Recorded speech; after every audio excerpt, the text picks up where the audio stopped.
From the Auburn Sports Network and Playfly Sports, Auburn baseball is on the air. Exclusive game day coverage begins with the leadoff show. Now, let's go out to the ballpark. No one has a longer winning streak in the SEC than Auburn. The number 6 Tigers have won their last 5 games, including a sweep of number 3 LSU last weekend. Tonight, Auburn begins a 4-game road swing in Jacksonville. Good evening in War Eagle from Rudy Abbott Field to Jim K. Stadium with Brad Law and Andy Berger. Auburn has won its last 5 games and 6 of its last 7, all against top 15 teams. The Tigers came from behind a week ago to win at Georgia Tech before returning to Plainsman Park for its first sweep of LSU since Big Frank Thomas played first base for the Tigers. Jacksonville State is 21-15 overall, 5-7 in Conference USA. The Gamecocks are looking to snap a 4-game losing streak after a sweep at the hands of Dallas Baptist last weekend. Auburn goes with right-handed and freshman right-hander Christian Chatterton in his second straight midweek start. Freshman from Killen, Alabama is 2-1 with an earned run average of 6.26. Jack State counters with freshman right-hander Maddox McDougal. He's 2-0 with a 4.22 ERA. When we return, the Butch Thompson pregame report. This is the Auburn Sports Network. War Eagle Auburn family, it's time to join Aubie's Kids Club for this upcoming school year. Your favorite Tigers Kids Club memberships are on sale now. Presented by Chappie's Deli, Aubie's Kids Club offers 2 membership options that give you a t-shirt, a lunchbox, a men's basketball SEC Champions mini pennant, and more. You can also check in at different Auburn athletics events to receive points and earn prizes, only available through Aubie's Kids Club. So what are you waiting for? With memberships on sale now, head to aubieskidsclub.com to join the coolest club on the plains. Yellowwood knows that a 5-star backyard is the place to make lasting memories, like roasting marshmallows on a cool fall night. That's it. Turn it nice and slow. Get it toasted all. Oh, no, it's on fire. Oh, you want it on fire. Okay, that's a choice, I guess. Crunchy. For 5-star backyards and the most memorable experiences, Yellowwood brand pressure-treated pine. If it doesn't have that yellow tag, you don't want it. Since Auburn Bank opened in 1907, we've been tested by world wars, pandemics, and plenty of troubled times. Through it all, we've not only survived, but thrived by staying true to our core values of sound money management and putting our customers first. And just as surely as more challenges will come, we'll meet them the way we always have, with your confidence and our experience. Auburn Bank, champions of you. Member FDIC, online at auburnbank.com. Welcome back to the Ford F-Series Highlight Show. I've seen a lot of basketball, and I can tell you that to stay on top, you got to adapt, stay focused, and innovate. That's what wins championships. That's how Ford F-150 and the Ford Super Duty stay at the top of the truck game. For 47 consecutive years, Ford F-Series has been America's #1 selling truck because they deliver what you need to win the day. For the latest offers, go to buyfordnow.com or see your local Ford dealer today. Tell them Coach Pearl sent you. Based on 1977 to 2023 CY industry reported total sales.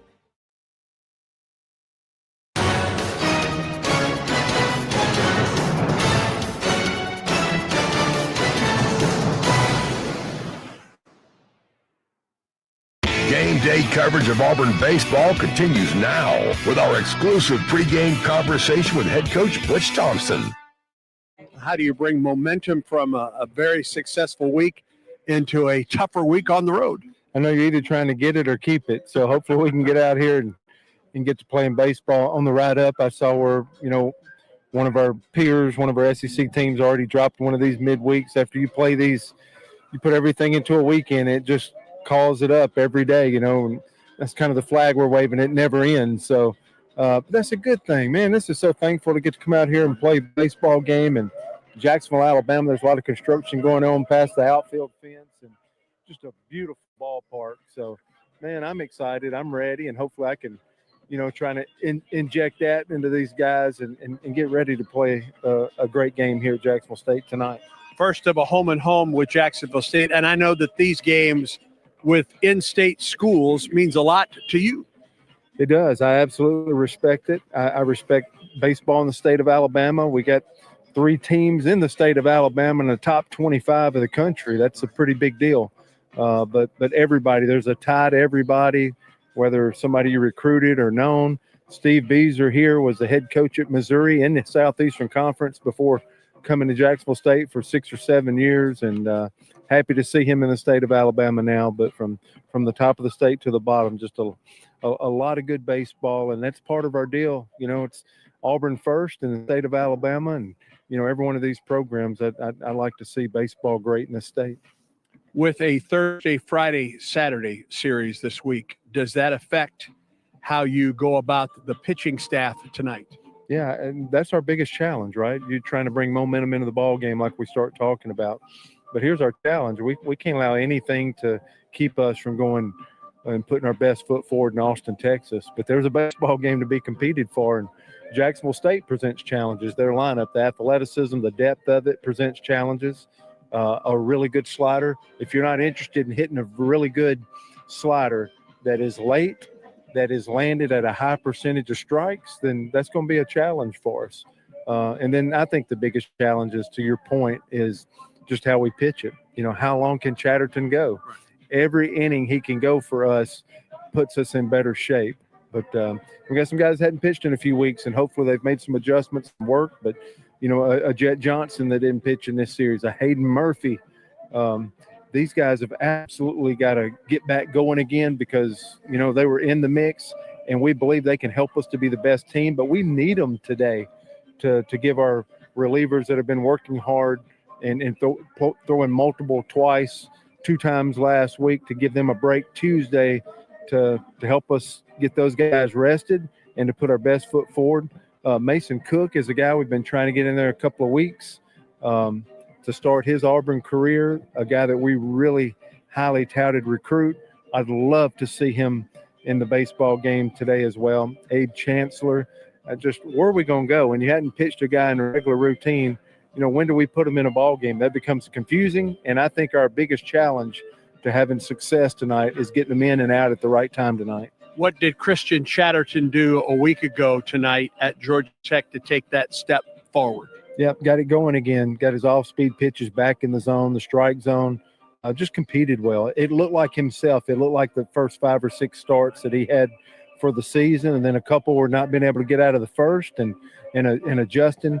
But he looked like himself. He looked like himself against Baylor. He looked like a few of the outings at home where he just, you know, put his fastball on both sides of the plate, but then could really land that curveball and that changeup. If he can get his off-speed pitches and tonal his pitches and get back over the strike zone, then we'll take our chances. Had a couple guys that have been out for a while. Are they available for you from an offensive standpoint? You know, talking about the biggest challenge of pitching, one of the secondary ones is, you know, Freilich caught all 3 games, a true freshman here, and you got to make sure you got 2 catchers ready to go. So Ike Irish will be the first time in a while we'll see him behind the plate catching tonight. I think that's a big deal, and it's been a while. And it's not physical. I think he's really healthy now. It's the mind of getting back connected with a pitcher, the strategies, which is more difficult in our system because Ike's going to be calling the game. You know, that adds a new dimension to it. And then Cade Blue's been out for a while, ever since Georgia, when he separated that shoulder, when he came in and pinch run and slid into second, separated that shoulder. It's been a challenge to get him back.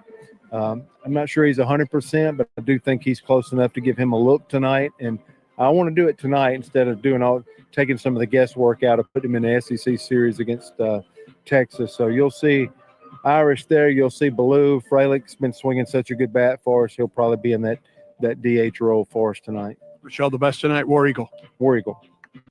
This is the story of the one who, as a maintenance specialist for a historic high-rise, knows that vintage charm historically needs constant attention. Which is why when it's time to upgrade turn-of-the-century mechanicals, they turn to Grainger. With easy access to 1 million+ products and the scale to deliver when and where you need them. The right tools and supplies are never far away. So the one can keep that vintage building running like new. Call, click Grainger.com, or just stop by. Grainger, for the ones who get it done. It's a great day to get vaccinated. Many children and adults that delayed vaccination during the pandemic are still behind schedule. It is crucial that we take the steps to get everyone back on track with their routine immunizations. Children and teens can still catch up on their vaccinations even if they start late. Make sure you and your family are up to date on all recommended vaccines, including respiratory virus vaccine. Let's all do our part to get back on track. Don't wait. vaccinate. For more information, visit alabamapublichealth.gov/IMM. Whether your Easter plans have you stepping out on Sunday or hosting a group at home, Macy's Easter sale has great deals on everything you'll need to celebrate, like 50% off dressy brunch looks to level up your whole family style, and 50 to 60% off hosting must-haves, like the classic Butterfly Meadow collection from Lenox. But don't miss out, because just like an Easter egg hunt, there's so much to discover, but you gotta move quick. At Macy's Easter sale, Wednesday, savings off already reduced prices, exclusions apply. Children's of Alabama is excited to partner with Auburn Baseball because at Auburn, it's about making a difference on and off the field. The team is thrilled to introduce Hits and Sits, where all proceeds will benefit Children's of Alabama. Step up to the plate and sponsor a home game.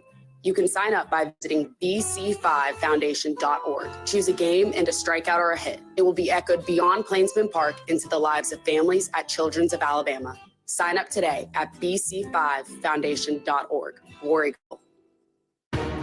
The starting lineups are presented by Yellowwood brand pressure treated pine. If it doesn't have that yellow tag, you don't want it. All right, we'll start with Jack State, the home team. Gamecocks are 21-15 on the season. Coach Steve Beazer, former Missouri head coach, now in his second season here in Jacksonville. Here's the lineup he sends out tonight. Drew Collins is the left fielder. He's the leadoff hitter. Batting second and playing third base, it's Rob Gordon. Carson Hornig is the designated hitter. He will hit third. The cleanup man is the second baseman, Cooper Blauser. Brady Thomas plays first base and hits fifth. Hitting sixth and catching, it's Grayson Ash. Ace Williamson plays center field for the Gamecocks. He'll bat seventh. Batting eighth and playing short, Caleb Johnson. And Colton Hegwood, the right fielder, rounds out the order. Again, for Jack State, it's Collins, Gordon, Hornig, Blauser, Thomas, Ash, Williamson, Johnson, and Hegwood. Now for the Auburn Tigers, Coach Thompson alluded to some guys making a return to the lineup in some different positions. Eric Snow is at second base. We've seen him there for a weekend or two in a row. He will bat at the top of the order. Batting second in right field, it's Chris Rembert. Ike Irish back behind the plate tonight and hitting third. First baseman, Cooper McMurray, bats cleanup. The left fielder, Bub Terrell, hits fifth. Hitting sixth at third base again, it's Eric Vara. Good to see Cade Ballou back in the lineup tonight in center field. Cade will bat seventh. Hitting eighth, the designated hitter, Chase Freilich. And Derek Fabian, the shortstop, bats ninth. Again for the Tigers, 26-10 on the season. It's Snow, Rembert, Irish, McMurray, Terrell, Guevara, Ballou, Freilich, and Fabian. Before we get into our first pitch weather forecast, let's go ahead and pause 10 seconds for station identification on the Auburn Sports Network.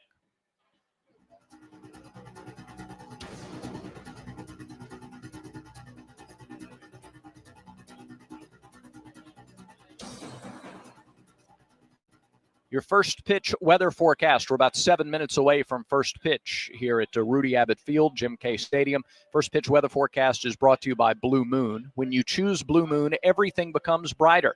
Every sip of their Belgian-style wheat ale is crafted with Valencia orange peel and coriander. Plus, try the new Blue Moon Light and Blue Moon Non-Alcoholic. Check your local store for Blue Moon. Made brighter, celebrate responsibly. 2025 Blue Moon Brewing Company, Golden, Colorado. 68 degrees, low humidity. It's under 20%. Winds out of the west-northwest at about 10 miles an hour, gusting up to 15 to 20 miles an hour. Temperatures expected to fall into the mid-50s by the time this game is finished tonight. It is an absolutely gorgeous night for baseball, and always great to come up here and see the Tigers and Gamecocks go at it. A lot of orange and blue represented here in Northeast Alabama. Going to be a fantastic crowd under lots of sunshine. There's a grassy hill area out beyond the third base seats, and that is pretty heavily populated with youngsters as we get a little bit closer to baseball here tonight between Auburn and Jack State. The Tigers will then leave here and board a plane tomorrow, headed for Austin, Texas, for a big top 10 series this weekend. Auburn and the top-ranked Texas Longhorns. That is a Thursday, Friday, Saturday series for the Tigers and Longhorns. But first things first, it's Auburn and Jacksonville State. First pitch now about 6 minutes away. We'll take our final pregame timeout, and when we come back, Jack State will be on the field. We'll tell you more about the Gamecock starter, Maddox McDougal, tell you about the Jacksonville State defensive alignment, and then Auburn comes to the plate. Snow, Rembert, and Irish to get it going. This is the Auburn Sports Network. Children's of Alabama is excited to partner with Auburn Baseball because at Auburn, it's about making a difference on and off the field. The team is thrilled to introduce Hits and Sits, where all proceeds will benefit Children's of Alabama. Step up to the plate and sponsor a home game. You can sign up by visiting bc5foundation.org. Choose a game and a strikeout or a hit. It will be echoed beyond Plainsman Park into the lives of families at Children's of Alabama. Sign up today at bc5foundation.org. War Eagle. Hey guys, it's Auburn baseball season again, and if you want to hit your next big event out of the park, then get Baumhauer's Victory Grill in Auburn to help with all of your catering needs. From team parties to tailgating or any big event you may have, Baumhauer's always hits a home run by making sure all of your logistics are covered, and you can just sit back, relax, and enjoy the big game. And if you need a place to host your party, come try Baumhauer's new covered patio. Give us a call to book your big event today. Baumhauer's Victory Grill, 2353 Bent Creek Road in Auburn. War Eagle. Don't stop planning for your future. Don't stop investing in your kids' education. Don't stop dreaming of that new home. And don't stop growing your business. Whatever you're passionate or dreaming about, don't stop. Because when you have a bank you can trust, you have the confidence to take on tomorrow. Speak with a Trustmark associate today for advice on achieving your goals. Trustmark. People you trust, advice that works. Member FDIC, Equal Housing Lender. Recognized by Newsweek as one of America's best maternity care hospitals, East Alabama Health provides comprehensive treatment for mothers and babies throughout Auburn, Opelika, and the East Alabama region. And starting with the 2024 football season, we're pleased to partner with Auburn Athletics to provide a special Aubie blanket to each baby born at our hospital through a program we call Tiger Tots. For all your maternity care needs, trust the experts at East Alabama Health.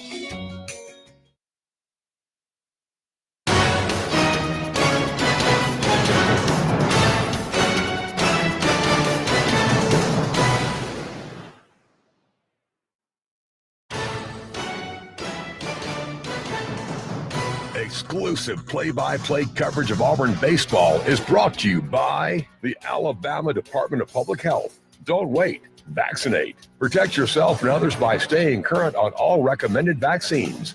Cook's Pest Control, keeping your home and business safe from pests and termites since 1928. And by Alabama Power, proud supporter of the Auburn Tigers. Alabama Power, power for a better Alabama.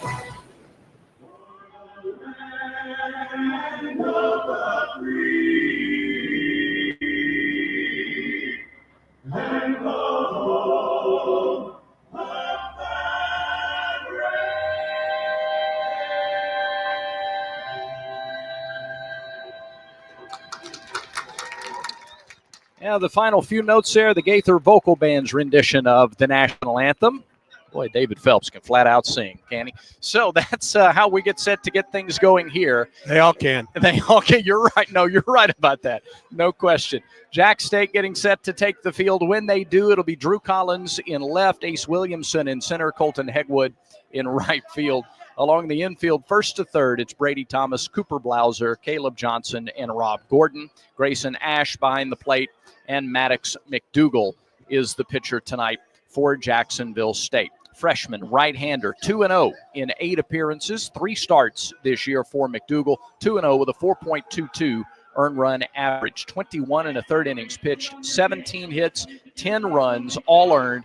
He has walked 10 and struck out 17. Teams are batting .224 on the year against Maddox McDougal. He has hit 3 batters, thrown 2 wild pitches. He wears number 41, 6 feet, 180 pounds, and a freshman from Wesley Chapel, Florida, Wiregrass Ranch High School. So he makes his 4th start of the year and his 9th appearance of the season. He'll have Snow, Rembert, and Irish to greet him. He is pitching from the sunshine into the shadows around home plate, and we very happily turn it over to the voice of the Tigers, Andy Burcham, to get you going on a Tuesday night. All right, Brad, thank you very much. Wind to out to right tonight. Sunshine basically from second base all the way over to the third base line as this ball game begins this evening. Glad to be with you from Rudy Abbott Field and Jim Case Stadium, along with Brad Lime, Andy Burcham, Quinn Burkeen in our Skyview Auburn studios in Phoenix. Auburn with the pinstripe trousers tonight,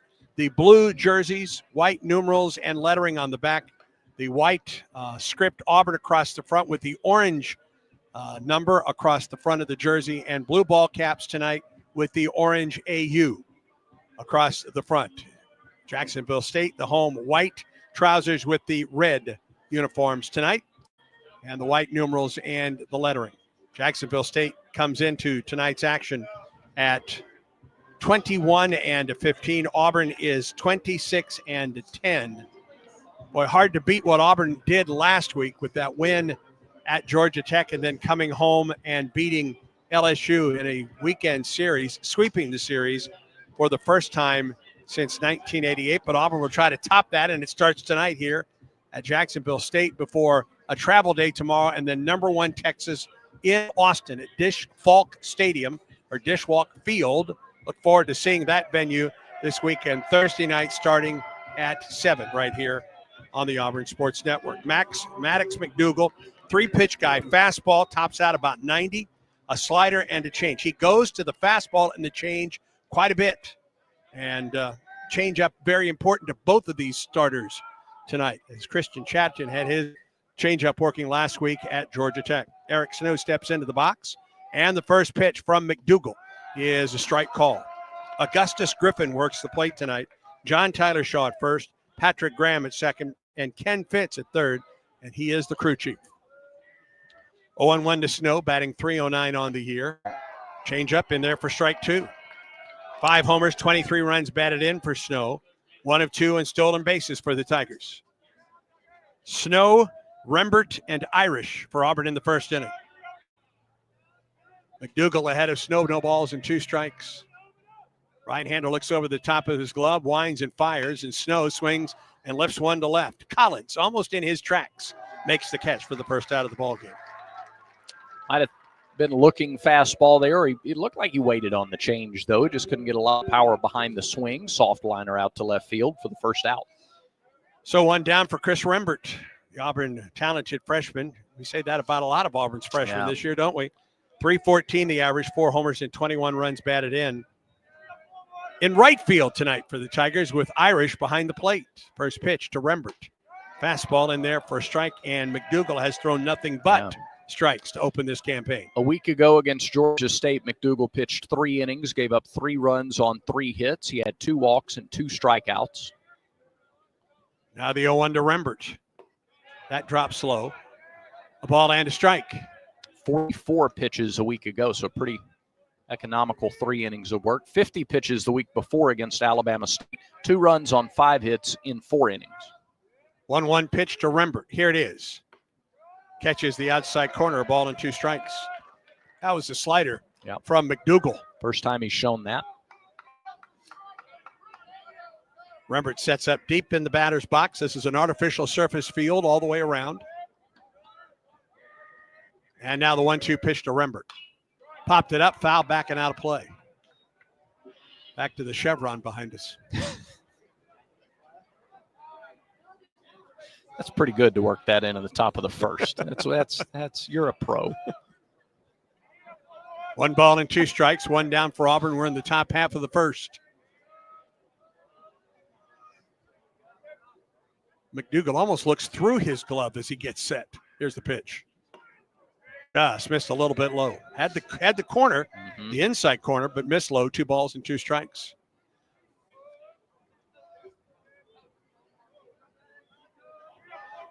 Infield plays Rembert to pull. Pretty good hole up the middle for Chris. The pitch. Missed outside. 3 balls and 2 strikes to Rembert. You know, the close take on ball 2. Chris very quietly is second in the lineup in walks. He has drawn 24. That's only 3 under Cooper McMurray's team lead. McMurray, the team leader, with 27. 3-2 pitch. And there is another walk to Chris Rembert. Way to set that up. Had to do something to follow the chevron reference. So Rembert to first, 4 stolen bases in 7 attempts. And good to say, here's Auburn catcher, Ike Irish. First time he's been behind the plate since being hit on that shoulder blade. Goodness, that's a month ago, wasn't it? It was back in the Old Dominion series, I believe, before conference play. Rembert gets a good lead at first as McDougal comes set. And the pitch. Swing and a miss. Took something off of that one. And Irish was out in front of no balls and a strike. Ike is batting .357 on the season. He leads Auburn .357, 7 homers. That's second on the Auburn Ball Club, and he's second with 30 runs batted in. Throw to first. Rembert dives back safely.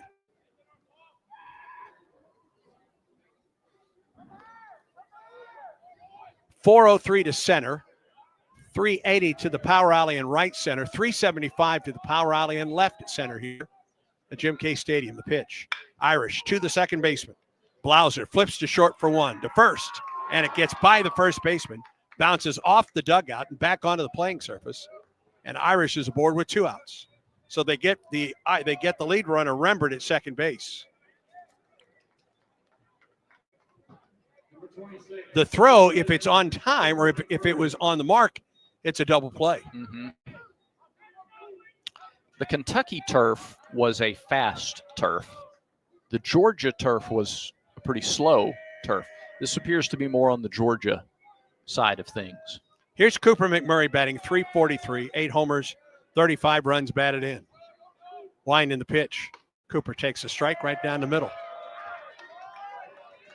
As you look back over the stat sheet from last week and Auburn's 4 wins over top 15 teams, the most impressive stat that stood out offensively was Cooper McMurray struck out just once in 4 games. Pitch on the way to Coop. Drops low, a little bit outside, a ball and a strike. He was 5 for 15. Of course, he started that Georgia Tech game with a grand slam in the first inning. He bats with 2 outs and a runner at first here tonight in the first. Pitch. Ball 3 outside.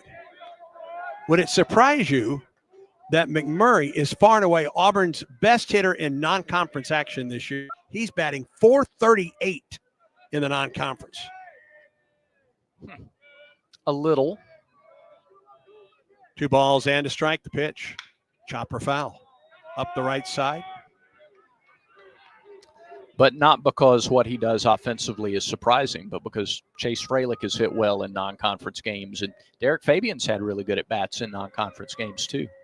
He led the team in homers and RBIs for a good chunk of February and early March.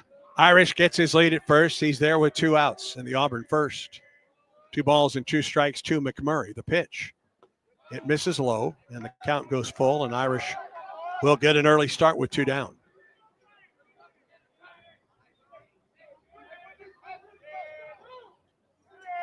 They will hold Irish on this 3-2 pitch. And the shift is on. That's why they're holding him on.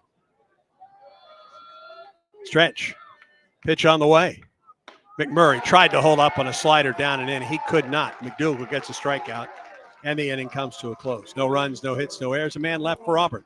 To the bottom of the first we go. Auburn nothing, and Jacksonville State coming to the plate. And this is the Auburn Sports Network. If your day sounds like we need the report ASAP. You deserve Modelo. If you've persevered through, you deserve this rich golden lager with a crisp but refreshing taste. Or if you overcame, 2 more rings, 2 more. You deserve this ice cold reward. Modelo, the mark of a fighter.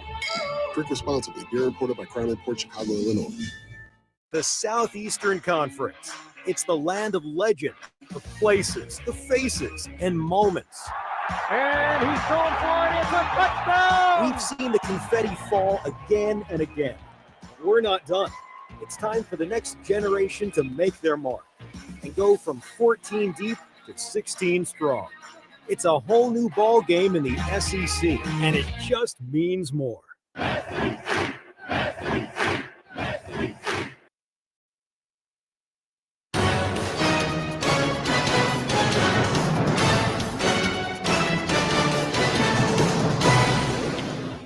Jack State coming to bat for the first time. Auburn defensively has Bub Terrell in left, Cade Ballou in center field, and Chris Rembert in right. Along the infield, first to third, Cooper McMurray, Eric Snow, Derek Fabian, and Eric Guevara. And Ike Irish back behind the plate. Good to see Ike back there as we talked in the top half of that first inning. Good to see him back there defensively, and see how he catches throughout this ballgame tonight. Jack State will have Collins, Gordon, and Hornig. The first three due up against Christian Chatterton. Chatterton makes his second straight midweek start. The freshman from Brooks High School in Killen, 6 feet tall, 203 pounds. Freshman right-hander is 2-1 this year. Earned run average 6.26. 8 starts, 27 and a third innings, 26 hits, 19 earned runs, 14 walks, 27 strikeouts. He has hit 6 batters, thrown 4 wild pitches. Opposition batting .263 against Christian Chatterton. Drew Collins will lead it off for Jacksonville State, batting .272. 3 homers and 23 runs batted in. 14 stolen bases. Want to keep this guy off the base paths tonight. Left-handed hitter, slightly open stance as Chatterton winds and fires in the first pitch. Inside corner with a fastball. 90 on that fastball from Chatterton. Collins, Gordon, and Hornig in the first inning for Jacksonville State.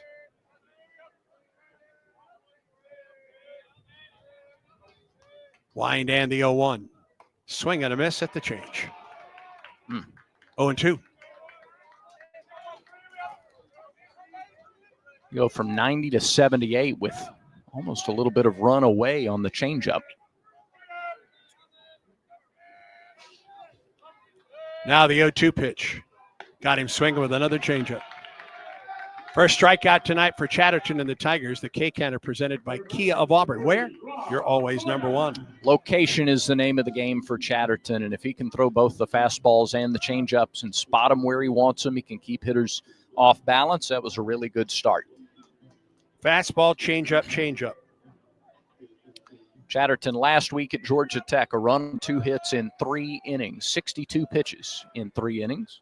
There's Rob Gordon, third baseman for Jacksonville State. Bunts it back to Chatterton on a hop. Throws to first and got him by a step, 2 down. If he pulls it, he has a better chance, but he hit it on 2 hops right back to Chatterton and calmly through to first base for the out to get the speedy Rob Gordon. 2 outs. May seem simple there, but Chatterton got himself in position to throw. He had his feet set, squared his shoulders, just took a really fundamental approach to the ball. Here's Carson Hornig, the DH, batting .308 with 3 homers and 14 runs batted in. Left-handed hitter. First pitch, fastball down the middle for a strike.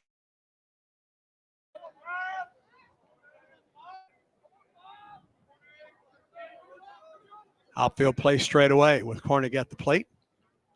0-1 delivery. Sliced it up the left side. That's a foul ball. And bounces 1 hop off the wall, but about 12 feet foul. 0-2. And like McDougal in the first, majority of pitches thrown by Chatterton in the bottom half of the inning have been strikes. 0-1. There's the first pitch out of the strike zone. It misses high. A ball and 2 strikes. Hornig deep in the left-handed batter's box. Foot is on the back line. 1-2 pitch. Change up, and he just got a piece of it. Sun really center field, shortstop, third, and left. Yeah, guys are having to put their hands up, their gloves up. They're really battling the sun for probably another 15 minutes. 1-2 pitch. Ground ball foul. Pass first. Went back to the changeup again. Looks like Jacksonville State, instead of a green extended first base, it's an orange extended first base.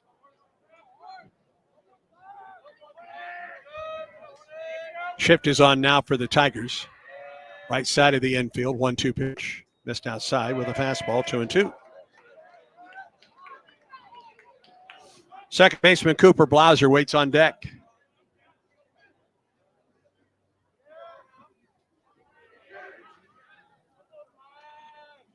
Chatterton peers over the top of the glove. The 2-2 pitch. Strike 3 call in the outside corner. The inning is over. 2 strikeouts for Chatterton in the first. The K-Counter presented by Kia of Auburn, where you're always number one. Chatterton sets down Jacksonville State in order in the first through 1. No score. Stay tuned.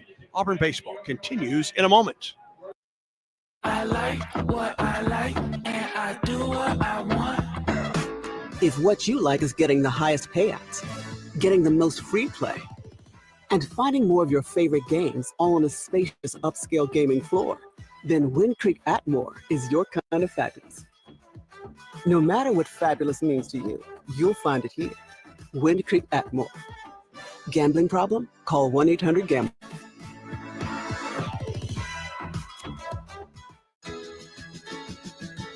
Don't stop planning for your future. Don't stop investing in your kids' education. Don't stop dreaming of that new home.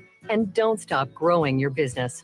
Whatever you're passionate or dreaming about, don't stop. Because when you have a bank you can trust, you have the confidence to take on tomorrow.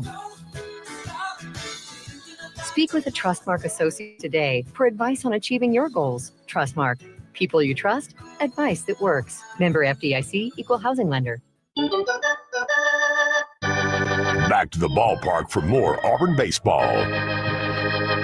Move to the second inning. No score between Auburn and Jacksonville State at Rudy Abbott Field. Second inning is presented by Southern Union, a new path to the Plains, and it runs through Southern Union State Community College. Move seamlessly to Auburn to complete a bachelor's degree in selected programs by taking courses at Southern Union and Auburn concurrently, all at Southern Union's tuition rates. Let Southern Union put you on a path to the Plains.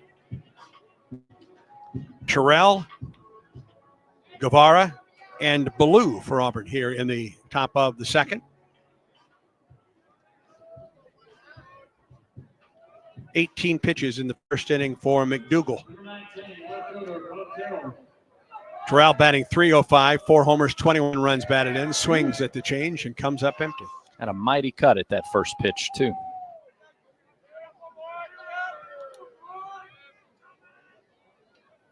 Freshman on freshman here, the 0-1. Terrell swings and misses at a ball that sinks. No balls and 2 strikes. Pair of off-speed pitches to open up this at-bat for Terrell, and Bubs behind, no balls and 2 strikes. Winding the pitch. Held up on one that was down and out. 1-2 to Terrell. Eric Guevara, Cade Ballou to follow here in the Auburn second. No score. Tigers had a base runner in the first, but left him stranded.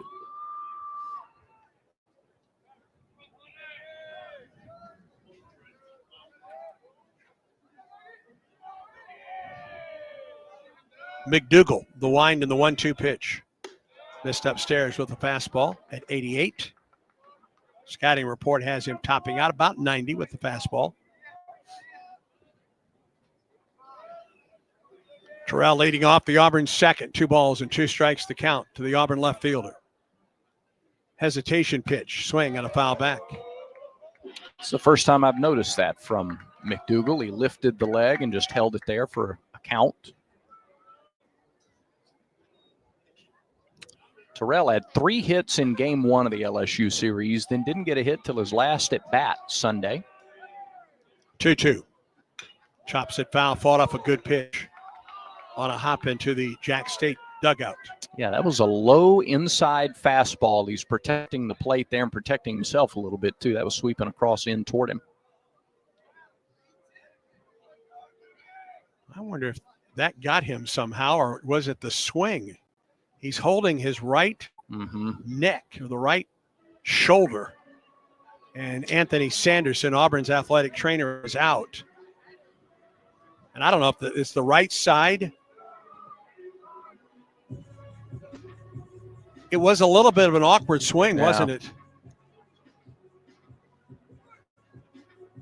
And kind of feeling around to the back of the neck and down the right part of the shoulder. Bub trying to stretch it out a little bit. Takes a swing. Gives everybody a thumbs up with Gabe Gross and Butch Thompson and Carl Nunemaker and Anthony Sanderson out there to tend to it. They may come right back at that inside corner. Yeah. 2-2 the count to Terrell as he leads off the Auburn second inning. Dougal winds and fires. Swing and a miss. Got him on the change. Bub saw a lot of that change in that at bat. Yeah, it's the way they started the at-bat, and they came right back to it to finish it. You know, before the awkward-looking swing, he really reached out and extended to foul one away. I wonder if that had anything, if that started it. Oh, we'll watch it. Here's Eric Guevara. That's with no one and an out. First pitch, fastball on the outside corner.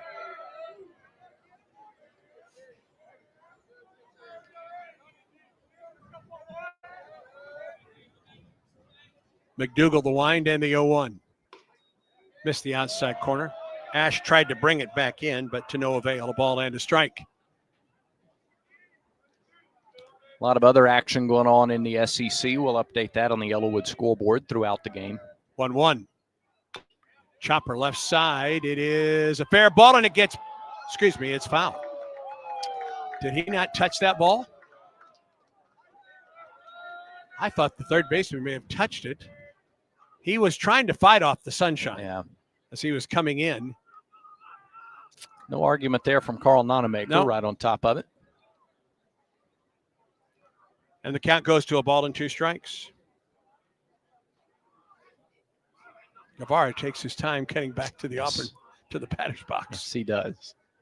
I think you could take advantage of some high bouncers right in front of the plate like that tonight. It is artificial turf everywhere on this field, including the pitcher's mound. 1-2 to Guevara. Fastball. Ash almost has to leap to make sure that doesn't go to the backstop. 2-2. Ballou in the on-deck circle for Auburn. 2-2 pitch. Guevara to the third baseman. Backhand stab there by Gordon. His throw to first in time on a hop. Nicely played. Thomas at the other end to get that one 2 down. That's really well played. A terrific throw by Gordon. He knew the bounce on the turf, and Thomas played that bounce very nicely as well. That's just a solid play from third to first. Gordon to get to it, then make the long throw across, and Thomas to dig it out of the turf over there, 2 down. Here's Ballou, swings at the first pitch and fouls it back. No, Gordon didn't rush that throw either. He had to go back into his right, and he steadied himself, and if he's off balance and makes that throw, he doesn't get as much on it. 2 outs, nobody on for Auburn. Now the 0-1 pitch to Ballou. Up and in. A ball and a strike to the Auburn center fielder. Batting .303, 4 homers, 16 runs batted in. Has not played since the Georgia series. 1-1. Misses low. He came in as a pinch runner, the Georgia series, stealing second and slid in head first. He slid past the second base bag and then held on, and that's when we believe he separated that shoulder. 2 balls and a strike to Ballou. McDougal, the wind and the pitch. Cade chops it foul at the plate. And every at-bat in this inning has gone to a 2-2 count. McDougal struck out Terrell and got the ground out from Guevara. Now 2-2 to Ballou. He hasn't given up a hit yet, but this will be his 35th pitch of the game.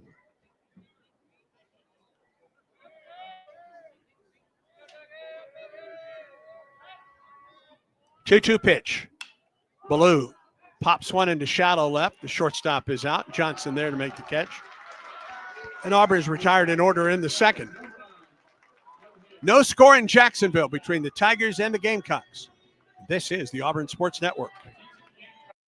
Southeastern Industrial Contractors offers the path to a productive and successful career for hard workers of all ages, especially young people looking to jump straight into the workforce. Southeastern Industrial Contractors is now hiring for great-paying skilled trade positions. Managing partner Derek Harville is a proud Auburn University graduate with deep roots in the community. Give him a call at 334-209-6355 to learn more. Southeastern Industrial Contractors, 334-209-6355.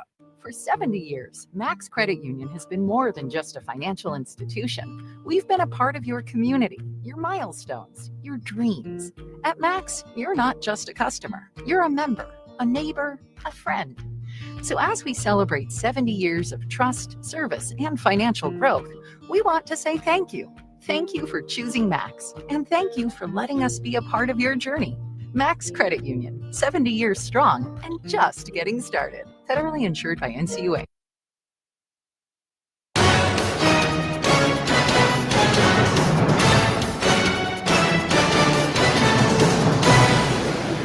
To the bottom of the second, 4, 5, and 6 hitters for Jacksonville State. Cooper Blauser, Brady Thomas, and Grayson Ash. During the inning break, all 4 umpires got together on the right side, moving up the first base line in foul ground. And now Ken Fitz, as the crew chief, goes down to the end of the Jacksonville State dugout. Not sure exactly who he's talking to down there. And I'm not really sure what this is about. Yeah. It's not the head coach. It's not Beezer that he was talking to. I wonder if it's maybe an ops guy or something like that.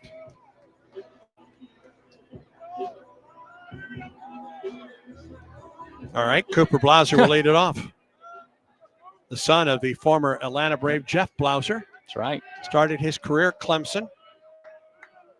Batting .283, a couple homers, 28 runs batted in. The pitch, strike call in the inside corner, 90-mile-an-hour fastball.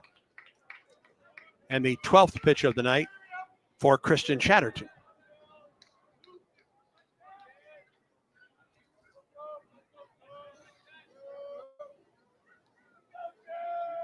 Wind in the 0-1 to Blauser.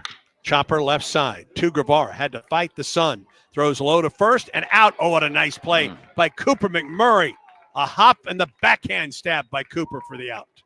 Just like the play Jack State made. Their third baseman with a tough field and then had to throw a short hopper over to first. Their first baseman played it well. And he's a little more impressive. It's their first opportunity to play on this field, and they played that ball really nicely. Guevara wearing the sunglasses, and good thing he did, or is. One out for Brady Thomas, the first baseman. Batting .234 with a homer and 7 runs batted in. Chatterton has lost his pitch comm, I believe. And they'll restart the 20-second pitch clock.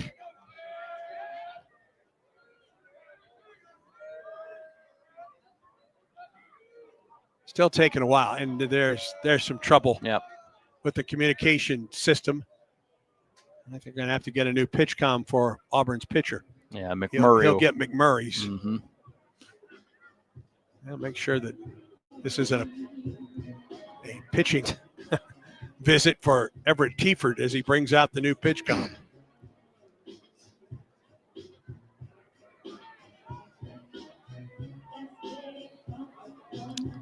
Just a small little device about the size and shape of a tongue depressor. Goes on the inside of the fold at the bottom of the cap. Is it that long of a? Long as a maybe tongue? not as long, but close. Okay. All right, here's the first pitch again to Brady Thomas. From Chatterton. Winds and fires. A little bit low with the fastball. Again, Thomas hitting .234, a homer, 7 runs batted in.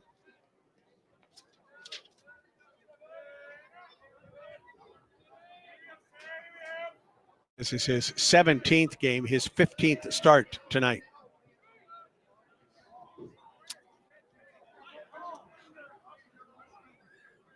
And now Ike Irish is out to talk with his pitcher. Yeah, they're still having issues. Looks like they're bringing out yet another pitch comm device.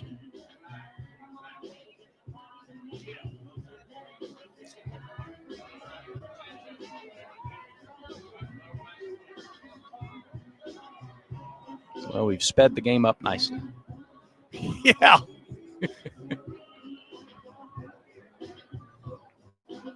Both of these pitchers, McDougal for Jacksonville State and Chatterton for Auburn, have thrown majority strikes early on.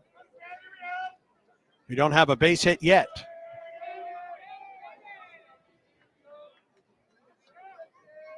One 0.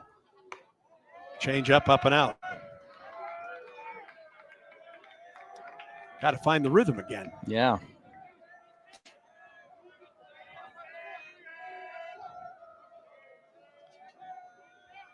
Two 0 pitch to Thomas.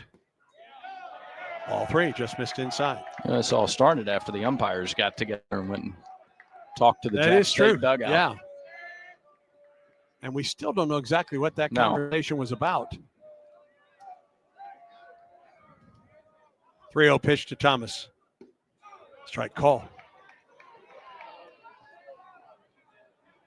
Fastball at 89.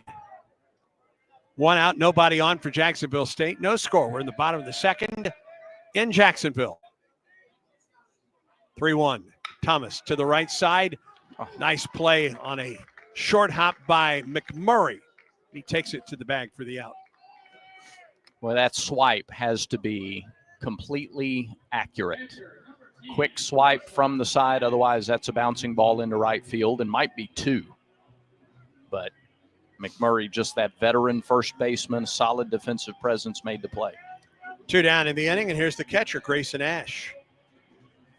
He's batting .259, 3 homers, 19 runs batted in. As a team, Jacksonville State batting .262 this season. Pitch to Ash. Off speed, misses outside for ball one. That almost looked like a straight over-the-top curveball. McMurray plays well off the line at first. Guevara guards the line at third. Middle infielders play Ash to pull. Here's the pitch. Outstep there, 2 balls and no strikes. And Chatterton, who had not fallen behind the hitter yet, has fallen behind the last 2. Yeah, since having those multiple pitch comm troubles. 2-0 delivery. Popped him up. Shallow left. Fabian out. Gives way to the center fielder, Cade Ballou.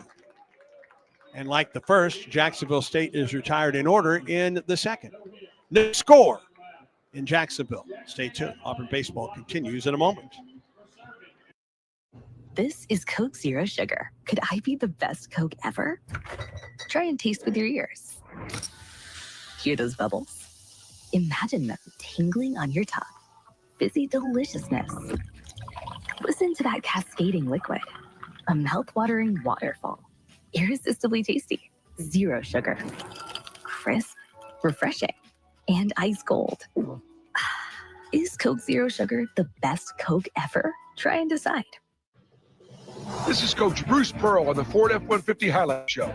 I tell my team that if we play smart, out-hustle the competition, and work hard each and every we can be winners. And you know what? That's how Ford F-150 does it too. Offering an outstanding combination of smart tech, power, and capability, F-150 is the key to help me win the day. Hey, why don't you see how the official truck of the Auburn Tigers can help you? Go to buyfordnow.com or see your local Ford dealer today. War Eagle.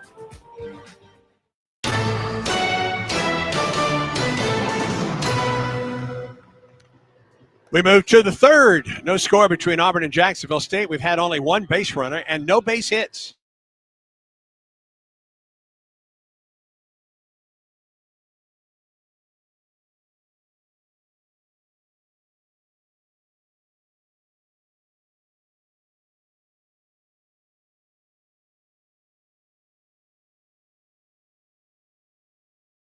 Three. McDougal's best outing of the year was 3 weeks ago.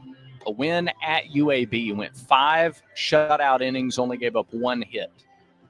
79 pitches, only 1 hit allowed. He walked 4, struck out 4. The 4 walks were a season high, but it helped Jack State win that game at UAB 3 weeks ago.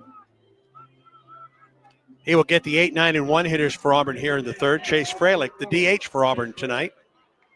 Caught all 4 games for the Tigers last week. That win at Georgia Tech in the sweep of LSU at home. Gets the night off behind the plate. In the lineup is the DH. Takes the changeup for strike 1.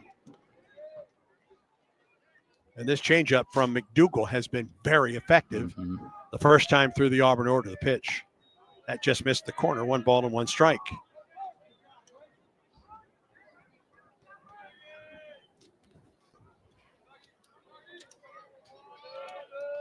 1-1 pitch.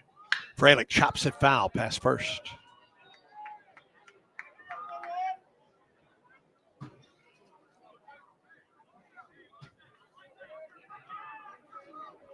One ball and two strikes to Fralick. Then Derek Fabian, the top of the order for Auburn. Eric Snow. McDougal's third outing against SEC teams this year. 1-2. It drops low. At Alabama back on February 25th, 2 1/3 shutout innings. He gave up 1 hit, walked 1, struck out 1. Then at Ole Miss gave up 4 runs on 4 hits in an inning and 2/3.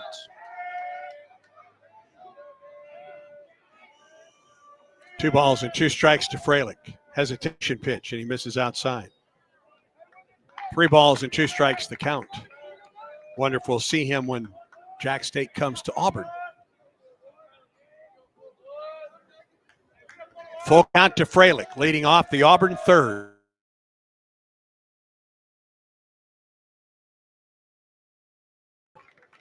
Good disciplined at bat there by the freshman. Second walk surrendered by McDougal. First time that Auburn in the first 3 innings has been able to get the leadoff man on base. And here is Derek Fabian. Auburn shortstop looks into the edge of the Auburn dugout where Gabe Gross calls the signs. Carl Nunemaker has taken over third base coaching duties for Auburn this season. Andrew Dutton is Auburn's first base coach tonight. The pitch, Fabian takes a strike on the outside corner. Have to wait a little while to get the call from Augustus Griffin. Fralick at first, a leadoff walk for Auburn in the top half of the third. Infield plays Fabian to pull. 0-1. He swings and hits one to center. Williamson back a few steps near the warning track. Makes the catch for the first out of the inning. Williamson took a minute to judge that ball and then had to twist and backpedal a little bit, but measured it well. Straight away center, not a bad stroke there by Fabian. Just hit it straight away to center field. What about the last 4 times he's been at the plate? He has hit the ball hard.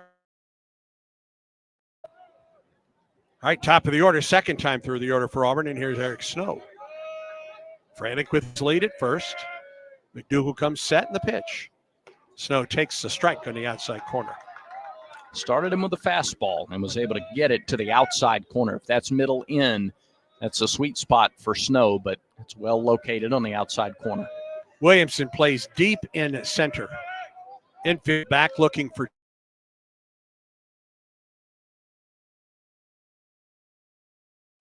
And it's a double play. Johnson to Blauser to Thomas. That last bounce to Johnson was a high one, but he corralled it and started the 6-4-3 double play, and the inning is over. No runs, no hits, no errors, and no one left for Auburn. To the bottom of the third, there's no score between the Tigers and Jacksonville State. And this is the Auburn Sports Network. Auburn family, join us in welcoming head coach Larry Vickers to the Plains as he leads your Tigers into a new era of Auburn women's basketball. This past season alone, Vickers led his team to a perfect conference record and a program record of 30 wins en route to their straight conference title. As head coach, Larry Vickers brings championship pedigree to the Plains. You'll want to lock in your season tickets early for this new era of Auburn women's basketball. Head to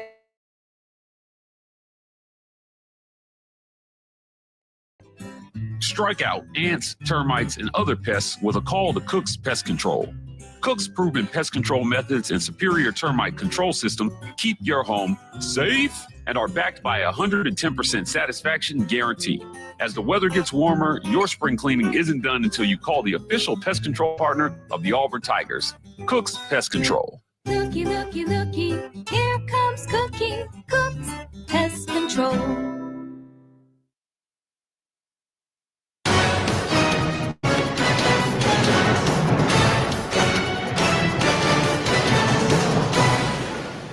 Bottom half of the third in a game that has been dominated by pitching and defense. Bottom third of the order for Jacksonville State. No score between the Tigers and Gamecocks. It will be Williamson, Johnson, and Hegwood.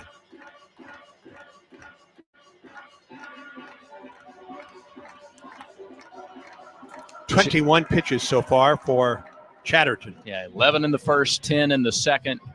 Fastball, changeup primarily. We saw a little bit of the breaking ball in the second inning, but he's done a nice job using high, low, left, right. Trying to complete this first time through the Jack State order. Ace Williamson, the center fielder, to the plate, left-handed hitter, batting .254, 4 homers, 23 runs batted in. Wind and the pitch. Fastball on the inside corner for strike one.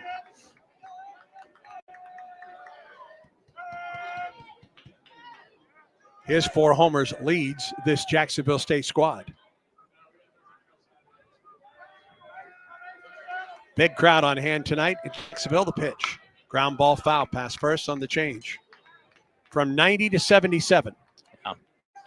And from the inside corner to up, maybe outer half. He's working all around the zone. Retrieve the baseball down the right side. Foul ground.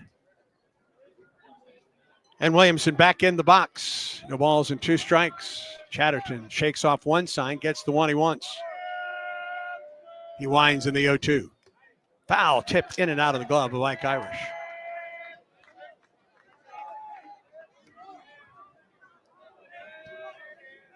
Travel day for Auburn tomorrow. And then open up the series with Texas Thursday night at 7. We're on the air at 6:45 on the Auburn Sports Network. From Dish Falk Field, 0-2. Tried to hold up.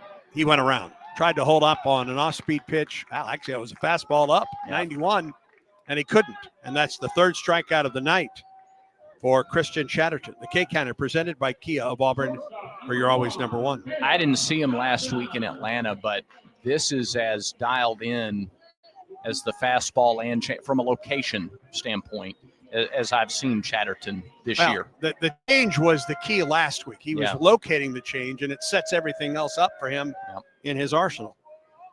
It's Caleb Johnson, pitch. Right down the middle for a strike at 76. We've seen 2 good changeups tonight. One from Chatterton and one from McDougal. 0-1. Drops low. 1 ball and 1 strike to Caleb Johnson, batting .241. A couple homers and 26 runs batted in. Bottom 2 in the order, plus the leadoff man. The least among them has 9 stolen bases. The other 2 with 14 apiece. 1-1. Strike call. Nice job by Ike Irish to bring that one up. Now the infield goes into the shift with 2 strikes. That call from Carl Nunemaker in the Auburn dugout. A ball and 2 strikes to Caleb Johnson. Pitch on the way. Swing and a miss at the changeup. 2nd strikeout of the inning and the 4th of the night for Chatterton. K-Counter presented by Kia of Auburn, where you're always number one.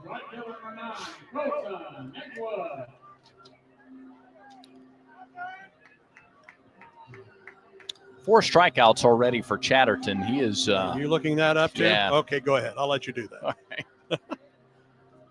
right. He struck out 9 in the win over Baylor. He struck out 6 the next week against Old Dominion. Colton Hegwood, the right fielder, leading hitter for Jacksonville State, batting .309. First pitch, swings and lifts it up the left side. This will get into foul ground. Long run. Fabian, I think he got there, but it was just a little bit too far for him. He went forever to get to that ball and had a chance. Well, he slid very early in order to be stationary to have a chance to catch the ball. So he slid to get to the spot. And you typically have to do that on this artificial surface because you slide more. Correct. 0-1 the count to Hegwood. There's more room in foul territory here. Yes, there too. is. It's a good point.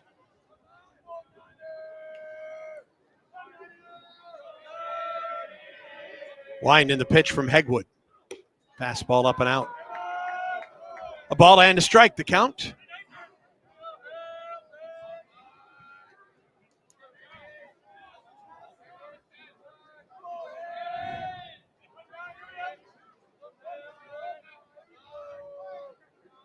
1-1 delivery. Just missed the inside corner. 2 balls and a strike.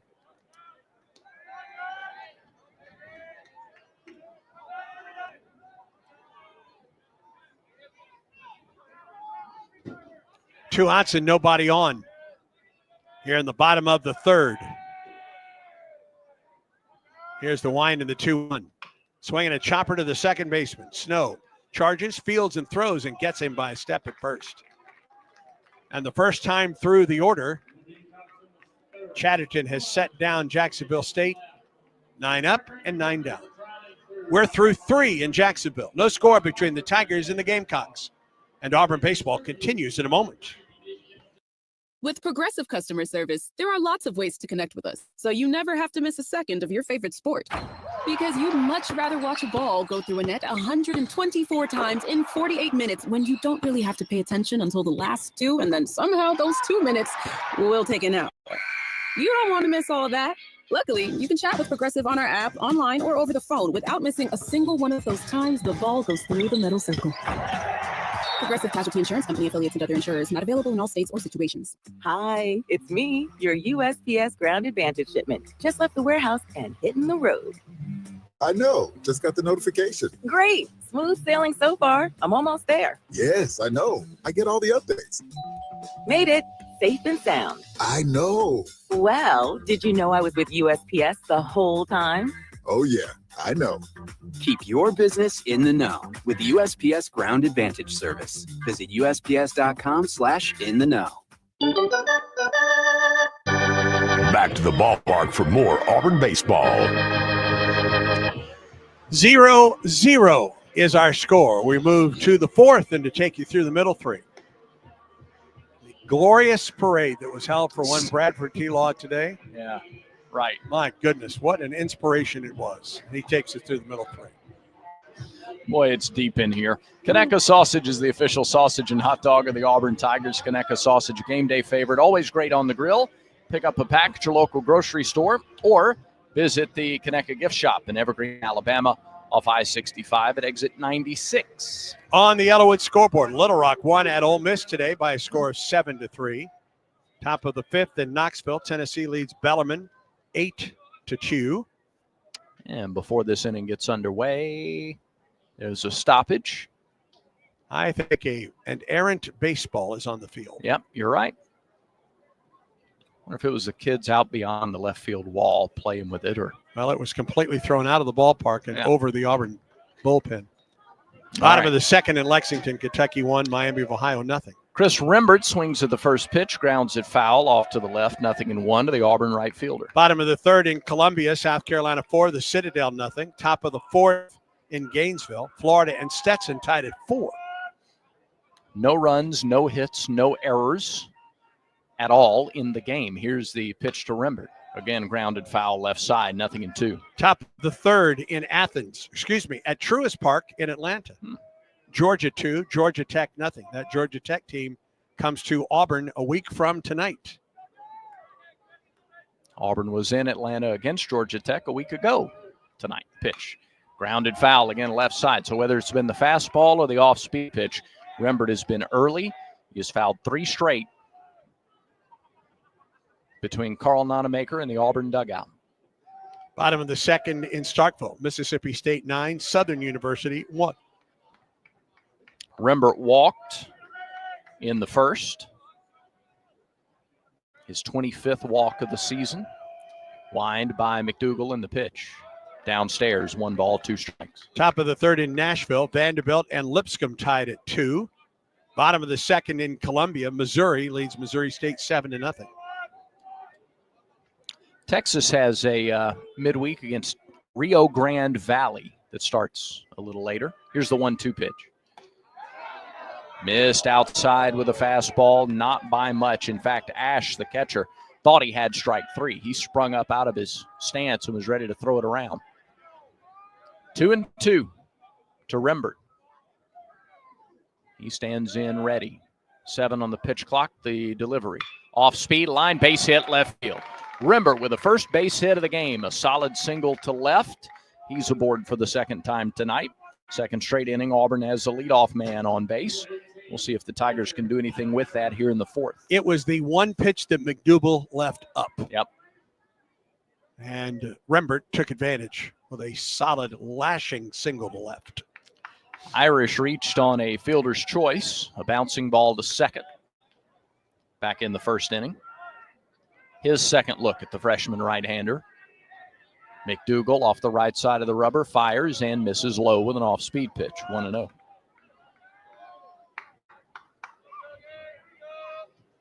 No score, top of the fourth. Entire field in shadows now. And the 1-0 pitch. Off speed, line, hard, glove by the second baseman. He goes to second for the force, on to first, not in time, and again dropped by Thomas. The catcher, Ash, there to back it up. And second straight at bat that Irish grounds into a fielder's choice. Ike is aboard, but now with one out for Cooper McMurray. Ball was hit hard, but a nice job by the second baseman, Blauser, moving to his left and then flipping to second to get the lead runner. We've seen Ike hit that very same ground ball too hard for a second baseman to handle. As you mentioned, that time Blauser was able to stab it. Here's McMurray, 0 for 1 with a strikeout. They play him in the shift right from the start. First pitch floats in there for a strike, 0-1. At least 3 of his hits in the LSU series were the opposite field, where the shortstop vacates in the shift. Third baseman Gordon way off the line, about 30 feet off the line. Pitch. Fastball, little low, 1-1. More of the Yellowwood scoreboard, bottom of the second in Stillwater. Oklahoma leads at Oklahoma State 5-0. Alabama 1, UAB 0. Top of the third in Tuscaloosa.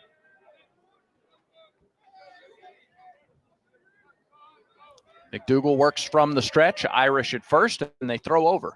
Chasing Ike back with a head-first slide. Bottom of the second in the College Station. A&M and Tarleton are scoreless. Bottom of the second in Fayetteville. Arkansas 5, Arkansas Pine Bluff 1. A ball and a strike to the Auburn first baseman. Irish gets his lead for first. Swing and a miss by McMurray. Fastball up. No score between Texas and UT Rio Grande Valley. That game is in the bottom of the first.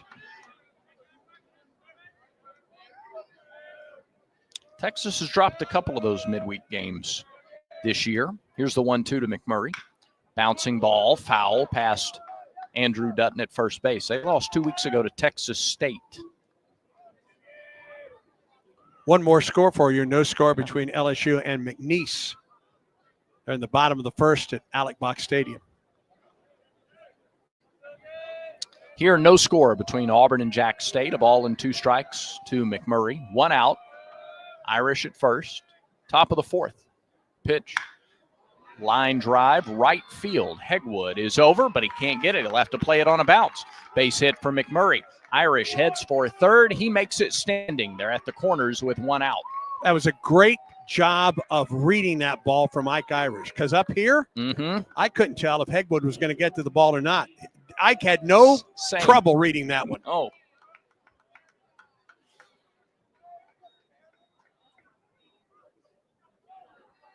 They were playing McMurray so deep and right that Hegwood just couldn't get to the ball. Bounced a good 10 feet in front of him. Now here's Bub Terrell. He struck out his first time. And he lines one into center field for a base hit. RBI single, Bub Terrell. Irish jogs home. Auburn is on the board with the first run of the game. Tigers lead 1-0 here in the fourth. How many times have we talked this season alone about the second time through the order for the Auburn hitters?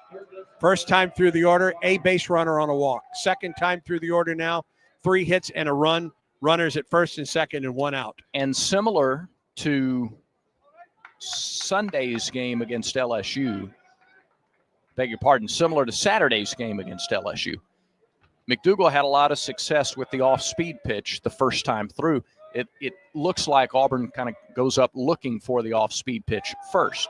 There's a first pitch fastball to Guevara for strike 1. Eric bounced out to third his first time. Still just 1 out in the inning. McMurray and Terrell with back-to-back singles. Pitch to Guevara, way outside. They throw in behind. Terrell gets away, but not far enough. It bounced up to the first baseman, Thomas, who was a little late getting to the bag. Sure was. But he blocked it. He kept it in front of him. If it gets by him, then runners advance.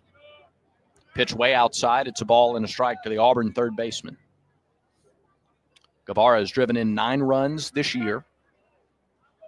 He bats here with runners at first and second and 1 out. McDougal checks second twice. Now comes home. Floats one in, and it's lifted into shallow center. Long run. Williamson still coming. He dives. He can't get there. It fell right in front of him. Rounding third is McMurray. The throw home is late. McMurray slides in safely. It's an RBI single for Eric Guevara, his 10th RBI of the season, and the Tigers lead 2-0. Well, he read that one well, and so did Carl Nunemaker, talking about McMurray.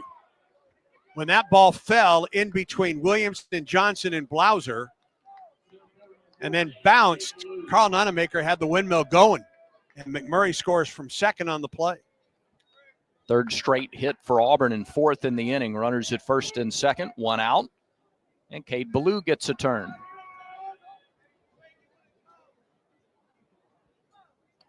They play Cade to go the other way in the outfield. First pitch to him, off speed and high, ball 1. 2 runs on 4 hits in the inning. Auburn did not have a hit at the start of the 4th.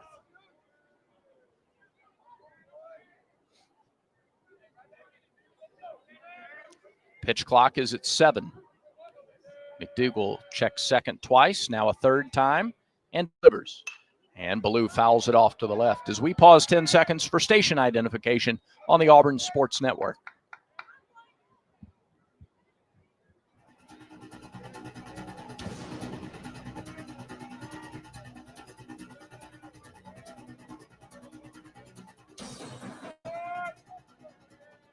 One pitch to Cade Ballou. Outside, 2-1 to the Auburn center fielder.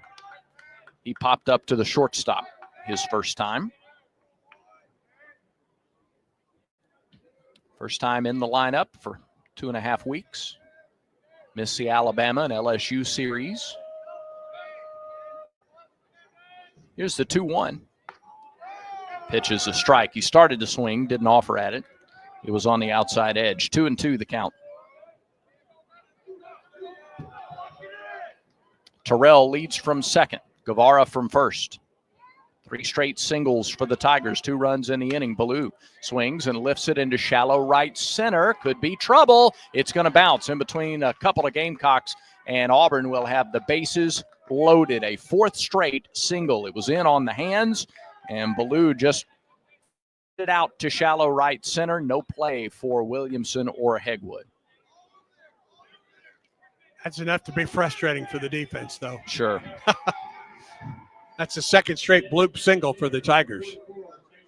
And you wonder if perhaps we'll see Jacksonville State come in a little bit with its outfield right now. Yeah, they've been playing very deep. But that's a decision, you got to pick your poison there a little bit, too, with Chase Freilich to the plate, who has good power. The catcher, Ash, went out to talk to McDougal. That meeting's finally ended by the home plate umpire.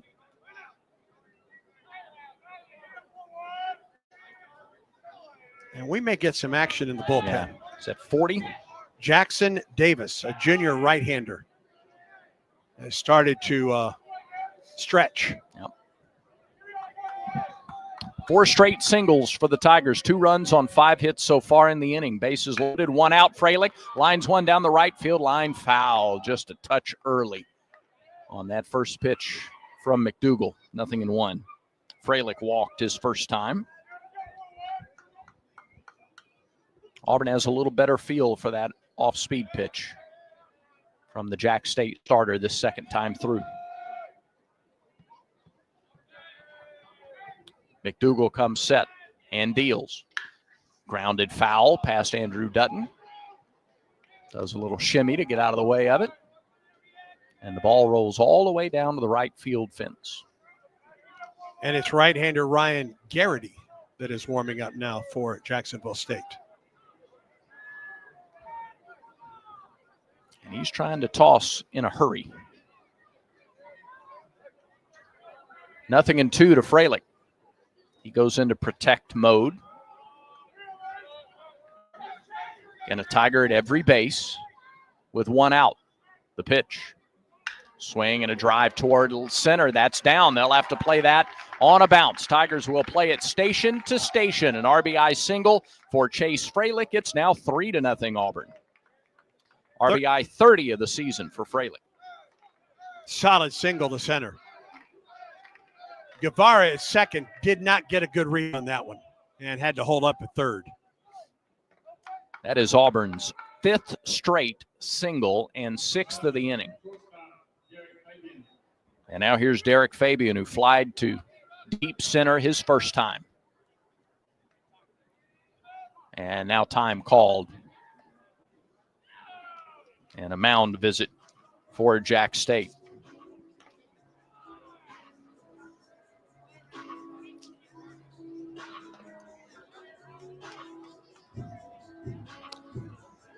Entire infield is together.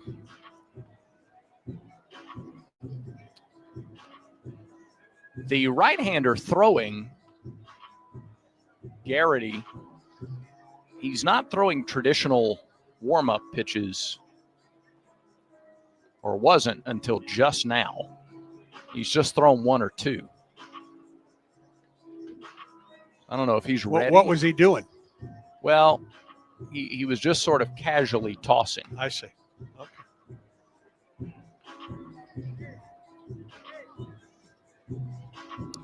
So they're not quite ready for him.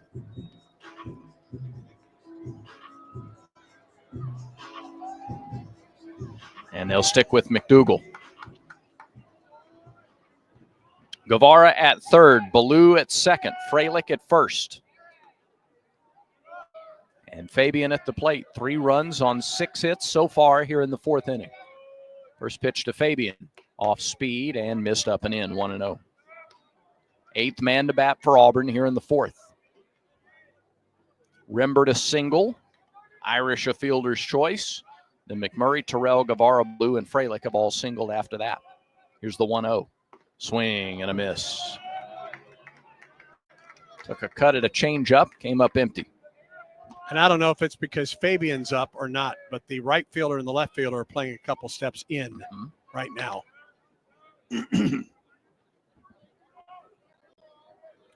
McDougal back on the rubber. Righty-righty matchup, 4th inning. The pitch.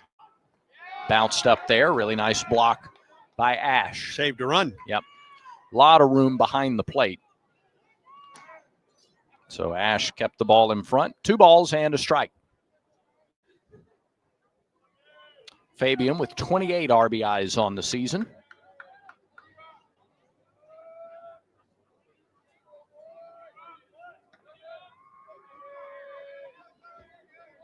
The 2-1 pitch to the Auburn shortstop. Here it is. Called strike on the outside corner, and it's 2-2.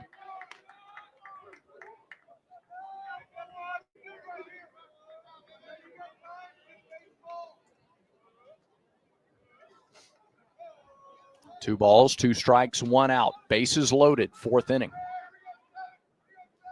3 on the board. Pitch to Fabian.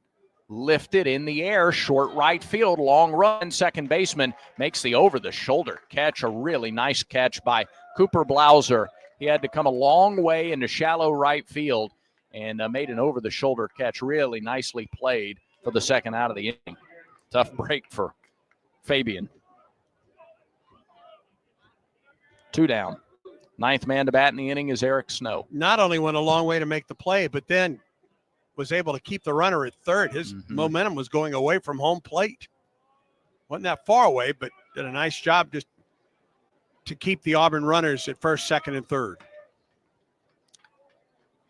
Auburn has scored 3 to get more. It'll take a 2-out hit from Eric Snow. First pitch is low for ball 1. Tigers have batted around here in the 4th. Rembert would be next. He started the inning with a single.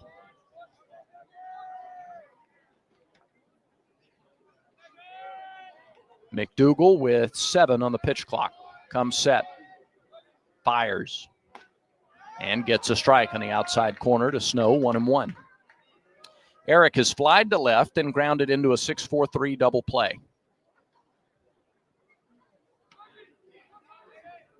McDougal trying to get through the fourth. 1-1 pitch, way outside and a little up, 2-1. Auburn did not have a hit. They had a couple of walks through the first 3 innings, but no hits. Here in the fourth, a different story. A couple of solid line drives, a couple of bloops. A freshman right-hander for Jack State, again ready. He deals and misses low, and the count goes to 3-1 to Snow. A hitter's count, and not your traditional lead-up hitter. Snow with some good power. McDougal at 79 pitches as Auburn bats with 2 outs in the fourth. Pitch number 80 is flied into right center field. Long run, Williamson. He tracks it down in right center. Nice play, the Jack State center fielder, and that'll end the inning. But Auburn bats around in the fourth. The Tigers get 3 runs on 6 hits, no Jack State errors, and the Tigers leave them loaded in the fourth. We head to the bottom of the fourth with your score: Auburn 3, Jack State nothing. This is the Auburn Sports Network. Here's a clip from a recent Talking Tigers podcast with Andy Burcham. Auburn baseball pitching coach Everett Tiefert. We really had a great fall. I love what we did as far as trying to grow as a group, which I think was definitely a point of emphasis for us. You know, we did morning practice where, you know, coaches went and had breakfast with the guys. So we really spent a lot of time really bringing our guys together. We had them at our houses. You know, I had all the pitchers over to my house. Gabe had all the hitters over to his house.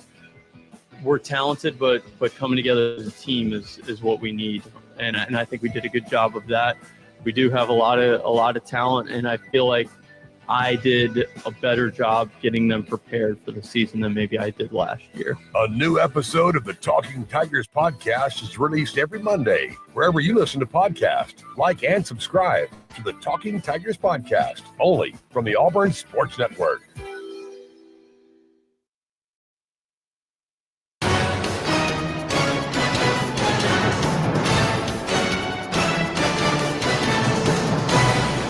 Three 3-0 Tigers lead the Gamecocks as Jack State prepares to bat in the fourth inning. Top of the order due up: Collins, Gordon, and Hornick.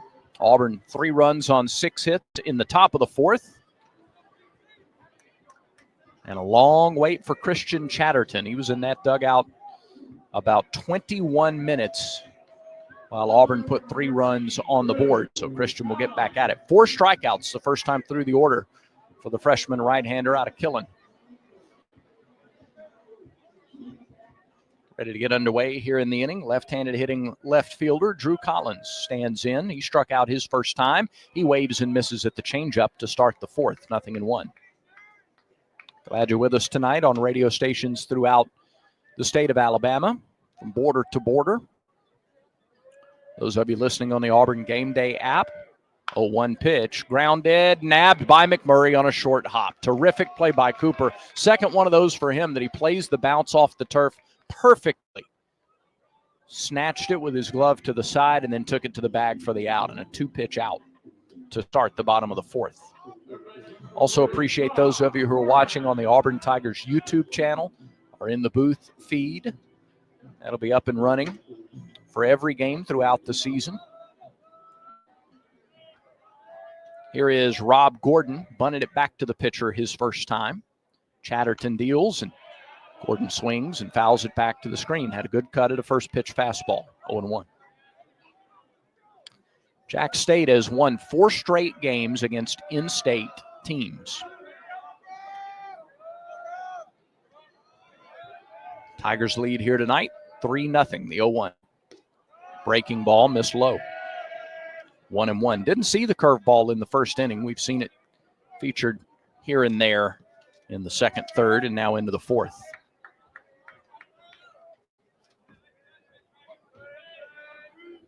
The 1-1 pitch from Chatterton. Didn't get the outside corner. 2-1.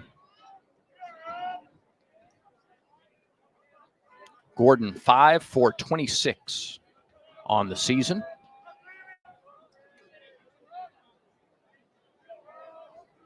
Chatterton off the line, plants and fires, breaking ball, missed high, and it's 3-1. That's the first 3-ball count since the second inning, and only the second of the game for the Auburn freshman. He's already gone further than he went in last Tuesday's start at Georgia Tech. Winds and delivers. Fouled back. Went back to the fastball. Gordon underneath it, fouled it to the screen, and the count is full. First full count to which Chatterton has worked in this game. Chatterton's long outing of the season, 5 2/3, came against Old Dominion back before SEC play started. Payoff pitch to Gordon. Swing and a miss at the breaking ball. He was early, and Chatterton records his 5th strikeout of the game. 2 up, 2 down in the 4th. Here's Carson Hornig. He was called looking at a 3rd strike in the 1st inning. Tall left-handed DH. 6'3", 220 out of Overland Park, Kansas. First pitch on the outside corner, a changeup for strike 1. I think it's a rule. If you hail from Overland Park, Kansas, you're 6'3" and 220. Pitch. Popped up, backing out of play, and it's 0-2. A transfer from South Carolina.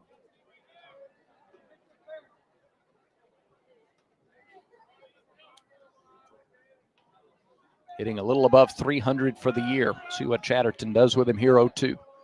Wind and delivery. Missed up with a fastball. Couldn't get him to chase. It was too far up.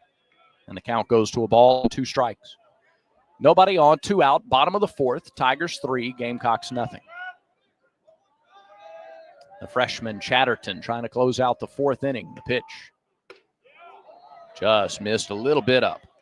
Went back to the fastball. Brought it down some, but couldn't get the swing.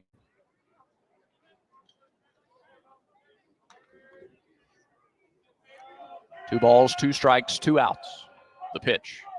Off speed, fouled off to the left side. That'll get beyond the stands.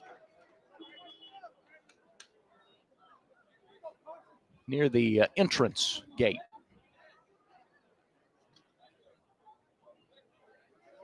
And we'll do it again. Chatterton ready, winds and delivers. Swing and a bouncing ball left side. Fabian, long throw, short hop, gloved by McMurray. He has played that turf really well, both in field and ground balls directly and throws from his left side infielder. And for a 4th straight inning, Jack State is retired in order. Nothing doing in the 4th for the Gamecocks. Auburn takes a 3-0 lead into the 5th when Auburn baseball continues in a moment. You sit in traffic now, but later, there's a nice cold reward. Modelo, the mark of a fighter. You've earned this rich golden nugget with a crisp, refreshing taste. Because you know all your patience is paid out in gold. You remain calm through honks, bumper to bumper, and people yell. Come on, move! You are a fighter, and Modelo is your reward. Modelo, the mark of a fighter. Drink responsibly. Beer imported by Crown Imports, Chicago, Illinois. Hey guys, it's Auburn baseball season again, and if you want to hit your next big event out of the park, then get Baumhauer's Victory Grill in Auburn to help with all of your catering needs. From team parties to tailgating or any big event you may have, Baumhauer's always hits a home run by making sure all of your logistics are covered, and you can just sit back, relax, and enjoy the big game. And if you need a place to host your party, come try Baumhauer's new covered patio. Give us a call to book your big event today. Baumhauer's Victory Grill, 2353 Bent Creek Road in Auburn. War Eagle.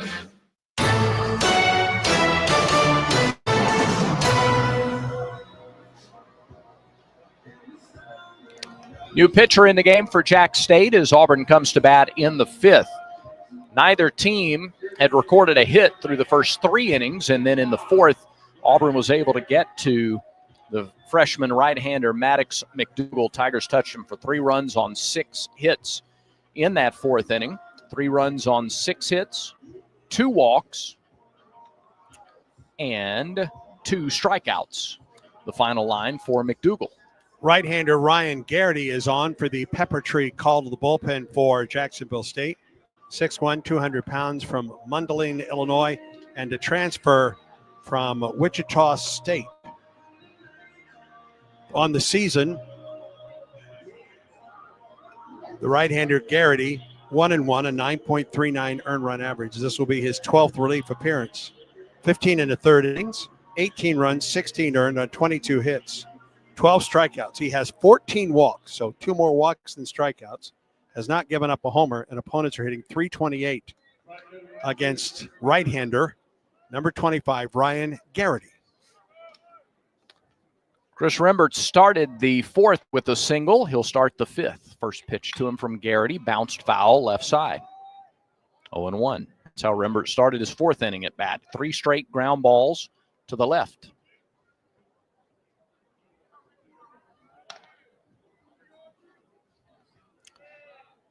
Garrity works off the right side of the rubber. It's a short wind and a high leg kick, and there's a ground ball to third. Gloved by Gordon. He throws in time to get Rembert by a little more than a step. And Rembert is sat down for the first time tonight.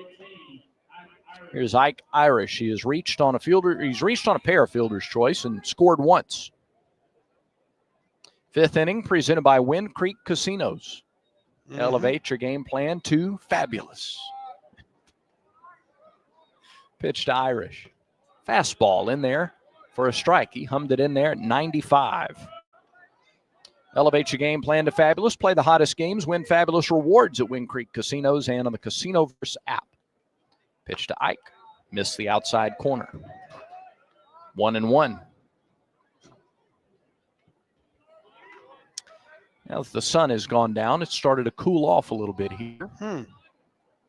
1-1. Downstairs. Who could have seen that coming? 2-1. Anybody with a weather app? Right. Yeah. Everybody got Google. Everybody got Google. One of the great lines of all time. 2-1. Ronnie Brown. 2-1 is in there for a strike. 2-2.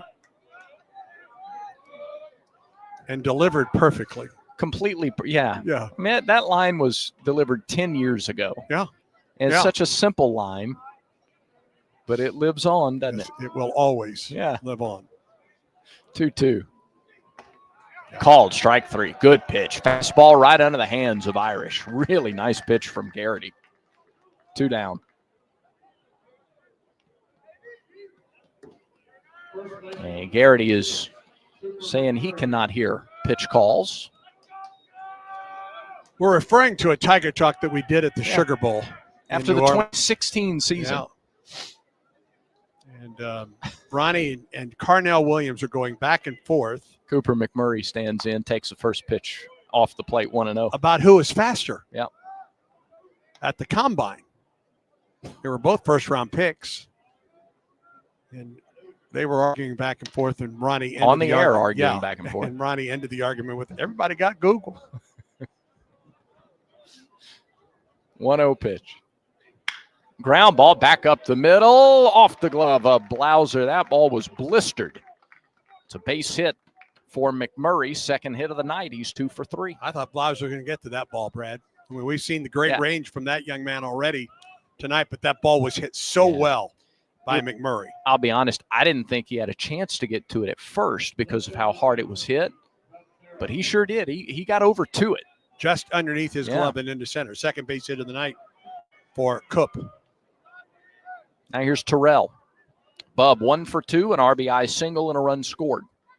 2 outs, runner at first. Terrell takes ball 1 away. McMurray was 5 for 15, so that puts him at 7 for his last 18.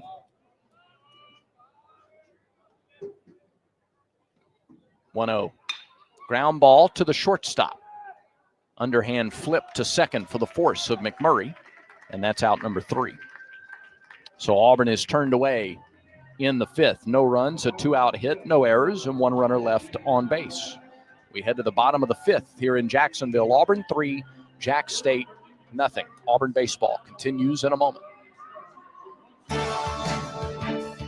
You've created a comfortable home office. Now let Carrier provide the cash bonus. For a limited time, you can claim up to $1,550 in cool cash rebates on a qualified Carrier home comfort system. There's never been a better time to upgrade to year-round premium comfort and energy savings. Carrier, turn to the experts.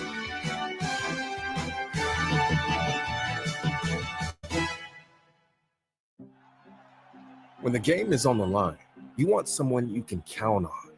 At Alabama Power, we believe in consistency and having each other's back.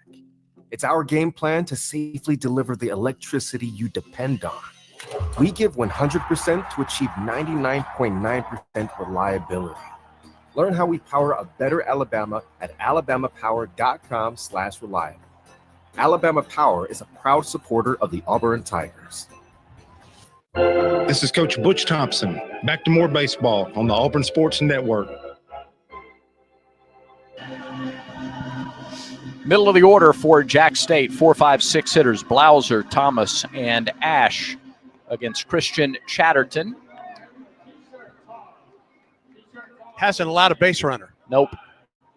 Faced the minimum through 4 innings. 47 pitches through 4 innings, too. He's had 2 3-ball counts and only 4 other 2-ball counts. So he's getting quick contact. He's had a couple of 3-pitch strikeouts, too. Blauser bounced to third his first time. A nice play by Guevara, and he flies this one to left field. Back goes Terrell to the warning track. He leaps, and did he make the catch in left field? He got it. Bub Terrell made a leaping catch and brought the ball back. He took a home run away from Cooper Blauser, and that's how the bottom of the 5th inning starts.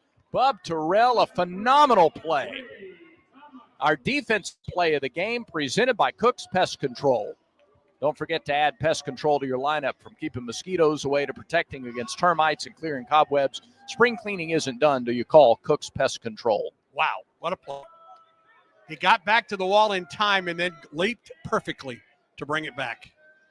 Here's Brady Thomas. First pitch to him. Strike, fastball, 0-1. You know, we were here a couple years ago. Cason Howell.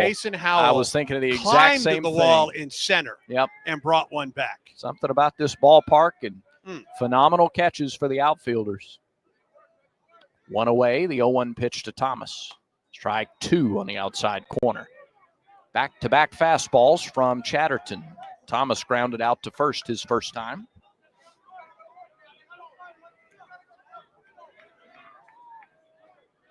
Christian, shoulder square to the plate, into the wind, 0-2. Swing and a miss, strike 3. 3 straight fastballs. The third one was elevated, and Thomas is down on strikes. Strikeout number 6 for Chatterton.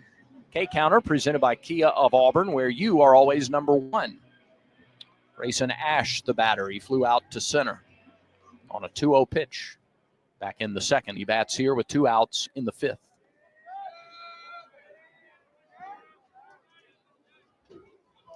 Chatterton delivers. First pitch, breaking ball. Drops in for a strike. Beautiful curve, 0-1. Clear sky, cool night. Auburn leads 3-0. We're in the bottom of the 5th. The 0-1. Another curve. This one is low. A ball and a strike to Ash.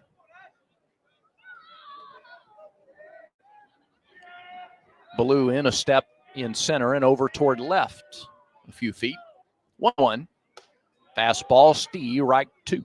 It's a nice job. It's a nice framing job by Irish, who hasn't caught in a while. His first work behind the plate, a couple weeks. Brought a strike off the inside or outside edge right there. Chatterton needs one more strike to close the door on the 5th. The pitch. Missed low, 2-2. A fly out to left on a phenomenal play by Bub Terrell. A strikeout on 3 pitches to Thomas. And now 2-2, the count to Ash, the Jack State catcher. Chatterton deals and gets a swing and a miss. 7 strikeouts for Chatterton. He retires the side in order for a 5th straight inning. 3 up, 3 down for the Gamecocks in the 5th. Through 5, Auburn 3, Jacksonville State nothing. This is the Auburn Sports Network. Enjoy baseball and softball season on the Plains with live sports radio presented by Alpha Insurance. Auburn Sports Network broadcasts are available with no delay at both Plainsman Park and Jane B. Moore Field. Every grand slam, stolen base, and strikeout, yours with no delay. Look for the live sports radio kiosks around the ballpark. Live sports radio lets you take the broadcast with you at every football game, plus home men's and women's basketball games, baseball, and softball. Live sports radio presented by Alpha Insurance. Since Auburn Bank opened in 1907, we've been tested by world wars, pandemics, and plenty of troubled times. Through it all, we've not only survived, but thrived by staying true to our core values of sound money management and putting our customers first. And just as surely as more challenges will come, we'll meet them the way we always have, with your confidence and our experience. Auburn Bank, champions of you. Member FDIC, online at auburnbank.com.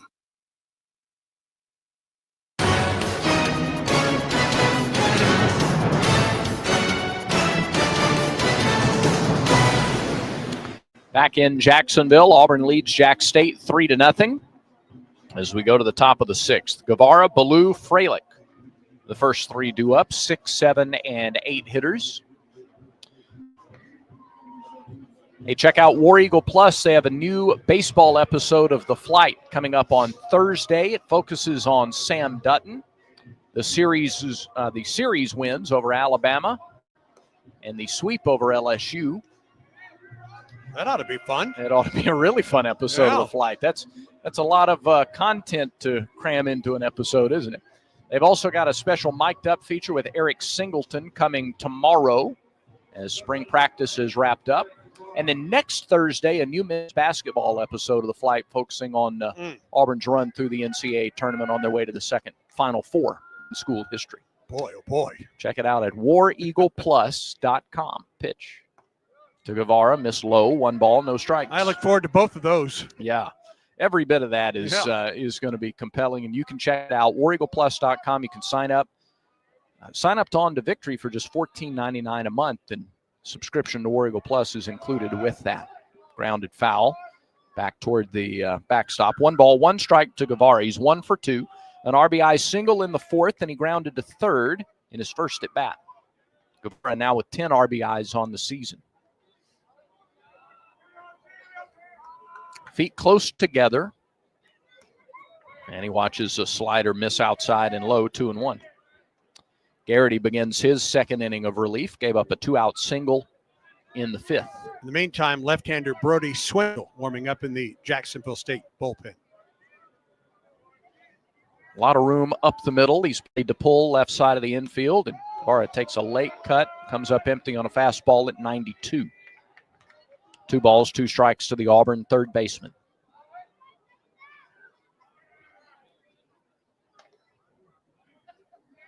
Ballou on deck for the Tigers. Garrity with the really short wind. He deals and misses low. And the count is full. Auburn has gotten the leadoff batter on base twice. Neither time did that guy come in to score. We're in the 6th. Payoff pitch to Guevara. Fouled away. Fastball inside. Eric able to get a little bit of the bat on it and get another chance.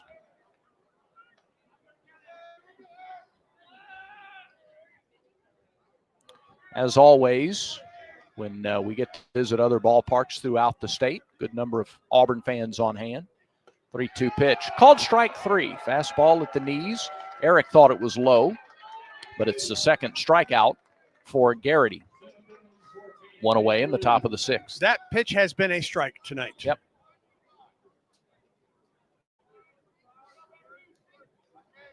Well, here's Cade Ballou. He's 1 for 2. He's popped out to deep short, and he is singled. First pitch to him, a high bouncing ball to second. Blauser gloves and throws and gets Ballou by a half step. Quickly 2 away in the 6th. Auburn baseball is brought to you in part by East Alabama Health. Their team of first responders proud to provide first aid care back home at Plainman Park and really at every Auburn Athletics home event. And that includes the SEC Women's Tennis Tournament out at the Yarborough Tennis Center. Auburn doesn't play until Friday after a double bye. They've already got the flags out up there. Pitch. First pitch low to Freilich, bounces all the way to the backstop, 1-0. Free admission. You can park at the Yarborough Tennis Center, and as of Friday, you can use the Richland School parking lot. Yeah.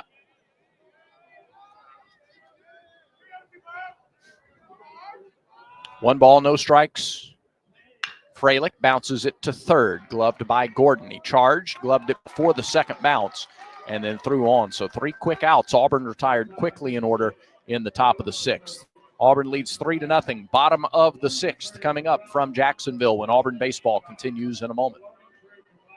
It's a great day to get vaccinated. Many children and adults that delayed vaccination during the pandemic are still behind schedule. It is crucial that we take the steps to get everyone back on track with their routine immunization. Children and teens can still catch up on their vaccinations even if they start late. Make sure you and your family are up to date on all recommended vaccines, including respiratory virus vaccine. Let's all do our part to get back on track. Don't wait. Vaccinate. For more information, visit alabamapublichealth.gov/IMM. Strike out ants, termites, and other pests with a call to Cook's Pest Control. Cook's proven pest control methods and superior termite control system keep your home safe and are backed by a 110% satisfaction guarantee. As the weather gets warmer, your spring cleaning isn't done until you call the official pest control partner of the Auburn Tigers, Cook's Pest Control. Looky, looky, looky, here comes Cookie, Cook's Pest Control. Back to the ballpark for more Auburn baseball. 57 pitches for Christian Chatterton as he goes to work here in the 6th. He'll face the bottom third of the order for Jack State. Williamson, Johnson, and Hegwood. Auburn leads 3-0. Auburn has 3 runs, 7 hits. Jacksonville State does not. Williamson struck out his first time. So far, Chatterton, 7 strikeouts. He has faced 15 batters through 5 innings. 6 ground outs, 2 fly outs, and 7 strikeouts. His career long outing, 5 2/3 innings. First pitch to Williamson. Left-handed hitting center fielder is fouled straight back, 0-1. Tomorrow, women's golf continues play at the SEC Championship. The Tigers currently in 7th. Got to finish in the top 8 to advance to match play. And by Chatterton in the pitch. Breaking ball. Stayed a little high, 1-1. Thursday, men's tennis opens play at the SEC tournament in Columbia, South Carolina. The Tigers will play Kentucky. Equestrian opens play in the NCEA Championship against Georgia in Ocala, Florida at 1:30 on Thursday. 1-1 from Chatterton. A fastball downstairs, 2-1 to Williamson. Softball at Tennessee. Britt Bowen with the call on Weagle 91.1 FM starting at 4:45. And this baseball team at Texas, 6:45 the broadcast on the Auburn Sports Network Thursday night. 2-1 to Williamson. Swing and a miss at a breaking ball, and it's 2-2. 7 strikeouts from Chatterton is 2 away from tying his career high in this freshman season. The right-hander deals. Swing and a miss, strike 3, give him 8. Wow, that changeup and down in the zone as well, Brad. And it must be tough to see coming out of the hand right now. Yeah. Well, that's 3 strikeouts in a row going back to the 5th inning. And Caleb Johnson, the batter, he's 0 for 1 with a strikeout. Really good speed. They've got 3 guys in the lineup today with double-digit stolen bases. And Auburn has kept them off the base paths tonight. Tigers lead 3-0. First pitch popped up. Behind the bag at second, Fabian calls off Snow. 1 pitch for out number 2. 0 wind. None. I mean, you can see the American flag. Well, you can hardly barely see it. Yeah. It's just wrapped around the flagpole out in right center, not fluttering at all. And here's Colton Hegwood. Hegwood bounced to second to close the third. He bats here with 2 outs and nobody on in the 6th. Bub Terrell with a sparkling defensive play last inning to bring a home run back. Eric Guevara has made a nice play on a bouncer at third tonight. Hegwood, first pitch to him. Breaking ball missed low. 1 ball, no strikes. Cooper McMurray has made a couple of nice plays at first base to pick balls up off the turf. 1-0 pitch to Hegwood. Swing and a miss. Way out in front. 1-1.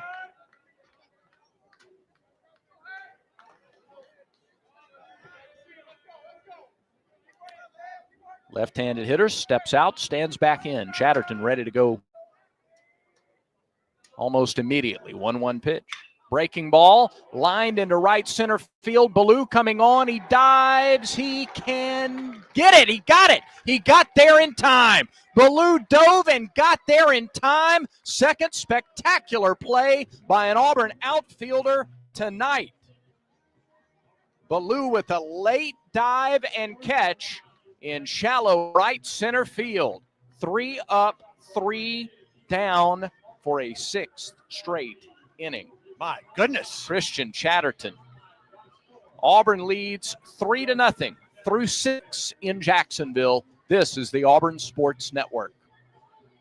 Check out the Talking Tigers podcast wherever you listen to podcasts. The Talking Tigers podcast is a series of one-on-one interviews hosted by the voice of the Tigers, Andy Burcham. Each week, Andy is joined by a featured guest with Auburn ties from athletics, entertainment, and other walks of life. Past legends and present trailblazers, insightful and entertaining. It's the Talking Tigers podcast with Andy Burcham. Like and subscribe wherever you listen to podcasts today. The Southeastern Conference. It's the land of legends, the places, the faces, and moments. And he's going for it. It's a touchdown! We've seen the confetti fall again and again. We're not done. It's time for the next generation to make their mark and go from 14 deep to 16 strong. It's a whole new ball game in the SEC, and it just means more.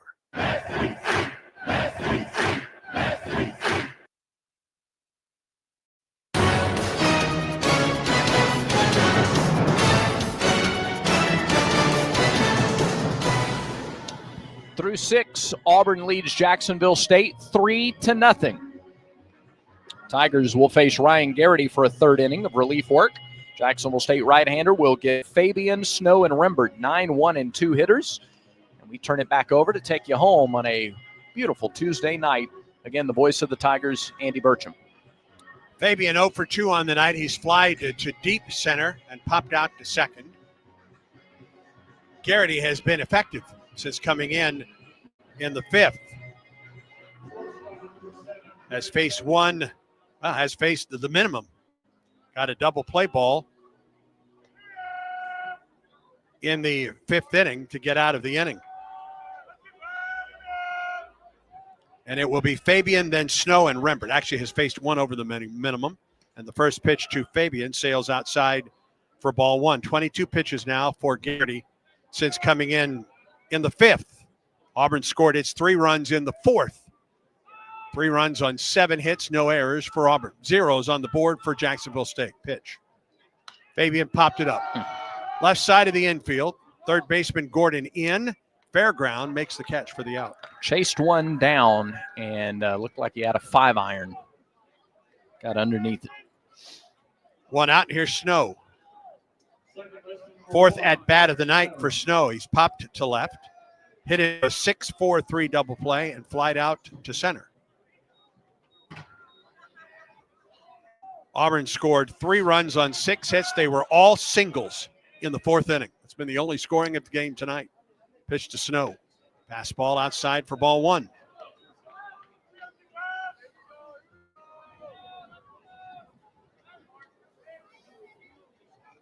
Garrity works off the stretch. The pitch. Strike call on the outside corner, 1-1. Good job of framing by Grayson Ash. And Garrity's come in throwing strikes. He's been all around the strike zone. A ball and a strike to the Auburn leadoff man. Pitch on the way to Snow. That bounced up there. Backhand stab by Ash. 2 balls and a strike.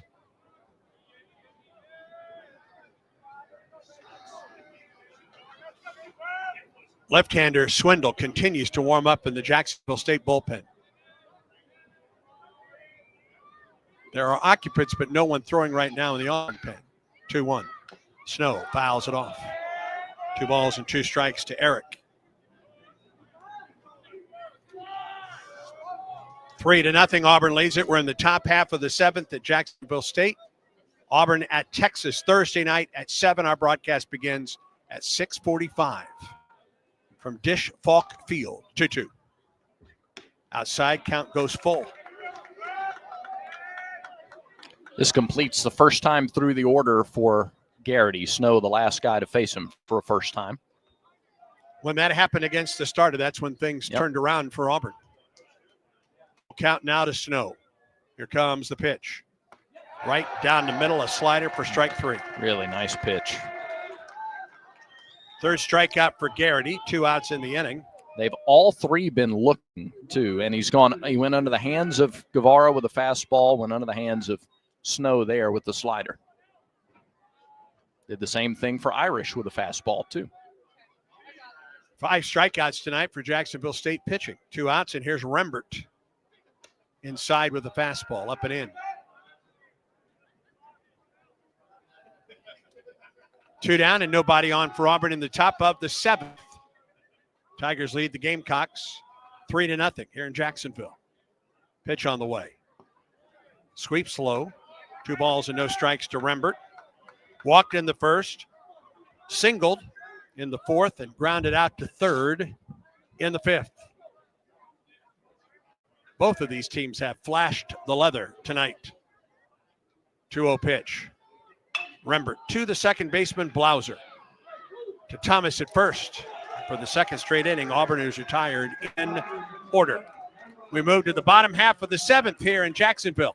Auburn leads the Gamecocks 3-0, and Auburn baseball continues in a moment.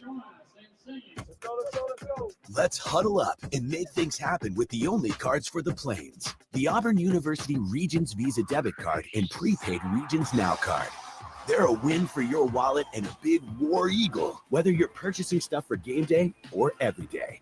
Want to go all in on confidently showing your Tiger pride? Order your card now at regions.com/go Tigers. Regions, official bank of the SEC. Member FDIC. Terms, conditions, and fees apply. This is Coke Zero Sugar. Could I be the best Coke ever? Try and taste with your ears. Hear those bubbles? Imagine them tingling on your tongue. Fizzy deliciousness. Listen to that cascading liquid. A mouth-watering waterfall. Irresistibly tasty. Zero sugar.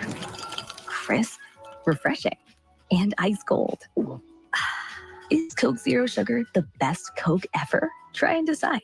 This game recap is presented by Regions Bank. Regions is a proud partner of Auburn University and the official bank of the SEC. All of tonight's scoring came in the Auburn 4th. The Tigers with 6 singles in the inning.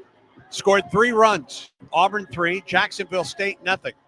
Nothing but zeros on the board for the Gamecocks. 66 pitches thrown by Kristen Chatterton. He has struck out 8 tonight. And now he begins his 3rd time through the order with Collins, Gordon, and Hornick. SeatGeek makes it easy to find tickets so you can be a part of all the celebrations this season. Whether you're buying or selling tickets, SeatGeek is the place to do it. SeatGeek, the official ticketing partner of the Tigers. Expect the expected. SeatGeek. With Brad Law, I'm Andy Burcham from Rudy Abbott Field and Jim Case Stadium. Here is Drew Collins, 0 for 2 on the night. He struck out. He's grounded out. Pitch to him. Fastball high.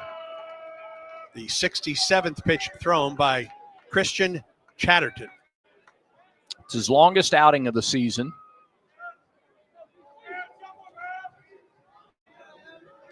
Wind in the 1-0. Down and in. He's 1 strikeout away from tying his season and thus career high. That came against Baylor. Mm-hmm. second weekend of the year? That's correct. That's when he was Auburn's Sunday starter. This is his second start in the midweek, and he's been very effective in both at Georgia Tech last Tuesday and tonight here at Jacksonville State. Behind Collins, 2 balls and no strikes. The pitch. Strike call on the inside corner.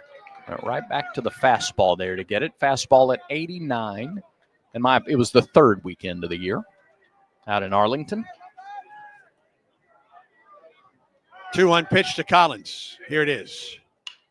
Popped up, foul out of play off the left side. Well, if you're asking maybe to yourself, why does Auburn continue to go with Chatterton, other than he has been ultra effective tonight? Think about this. Auburn plays Thursday, Friday, Saturday this week. Well, that's why this outing so far has been splendid. 2-2. Chopper up the middle. Fabian charges, fields, throws, and he's safe.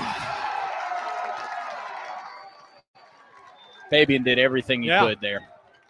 Just off the end of the bat, a slow tapper back up the middle. And there goes the perfect game. There goes the no-hitter. So the first batter in the 7th inning. 18 in a row retired by Chatterton. And remember, it's still just the 3-0 ball game. Yeah. You gotta put that out of your mind now. Right. And here's Rob Gordon. And Collins a threat to run with 14 stolen bases in 17 attempts. Yeah, 3 guys with double-digit steals. When they have base runners, they can run. And a throw over, and Collins is back. And Auburn's bullpen likely will start to work. I saw Ben Shore head down there after that infield single by Collins. Long look in for Chatterton. Pitch clock is down to 3. And another throw to first, and the runner is back without a tag. Well, I'm reminded of the start that Alex Petrovic had up in Madison against UT Martin. He retired the first 16 that he faced that night. That was originally a game. Swing and a miss at a ball in the dirt. It was, or in the turf, blocked by Irish, and the runner stays at first. 0-1. That was a game against UT Martin where the thought was Petrovic might go 1 or 2 innings, but he was perfect through 3, so they let him go 4. He was perfect through 4, so they let him go 5, and so on until the 6th. 0-1. Ground ball to the left side. Backhand stab by Fabian, and he drops the ball. And runners are at first and second with nobody out. He was looking to throw to second and just bobbled the ball, taking it out of the glove. And now it's Carson Hornig.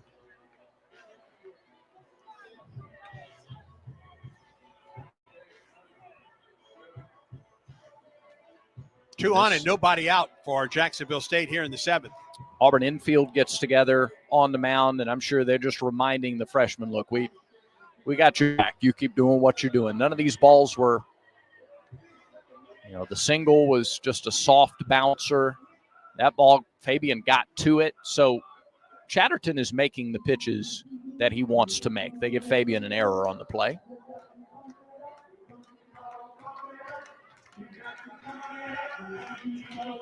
And now Everett Tiefert joins the conversation.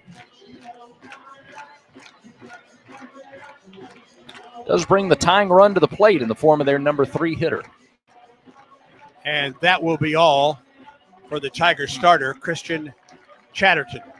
An infield single and an error. And Chatterton's night is done. He was perfect through 6, and he leaves with Auburn on top 3-0 in this Ford F-150 call to the bullpen. Yellowwood knows that a 5-star backyard is the place to make lasting memories, like roasting marshmallows on a cool fall night. That's it. Turn it nice and slow. Get it toasted all. Oh, no, it's on fire. Oh, you want it on fire. Okay, that's a choice, I guess. Crunchy. For 5-star backyards and the most memorable experiences, Yellowwood brand pressure-treated pine. If it doesn't have that yellow tag, you don't want it. Jackson Sanders is the new pitcher for Auburn. Freshman from Opelika. 6'3", 212-pound left-hander.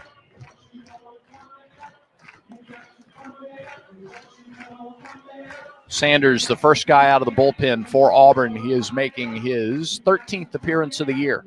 1-1 in 12 outings with a 5.65 earned run average. Sanders has given up 14 in the third innings, 18 hits, 9 runs, 10 walks. He has struck out 8. Teams are hitting .316 against Jackson Sanders. He pitched a third of an inning against Georgia Tech a week ago. Gave up a run on 3 hits, no walks, and a strikeout through 12 pitches in that outing. Before that, took the loss against UAB, gave up 4 runs on 2 hits, 3 walks, no strikeouts.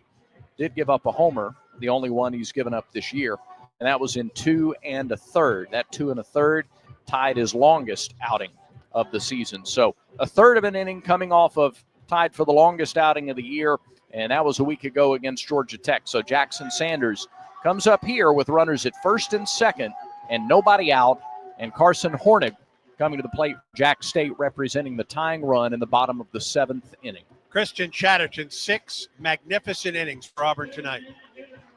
No runs on a hit, 8 strikeouts, no walks. He threw 73 pitches, 50 for strikes, so 68% strikes tonight for Christian Chatterton. But he leaves with runners at first and second and nobody out in the bottom of the 7th, and Auburn leading 3-0. And here is Carson Hornig, who struck out and grounded out. First pitch from Sanders. Strike called on the outside corner. A 3-0 Auburn lead. But Jacksonville State with runners at first and second and no one out in the 7th. As Sanders comes set, the pitch. Ground ball foul. That may have caught one of the photographers down there near the Auburn dugout. Everybody all right? 0-2.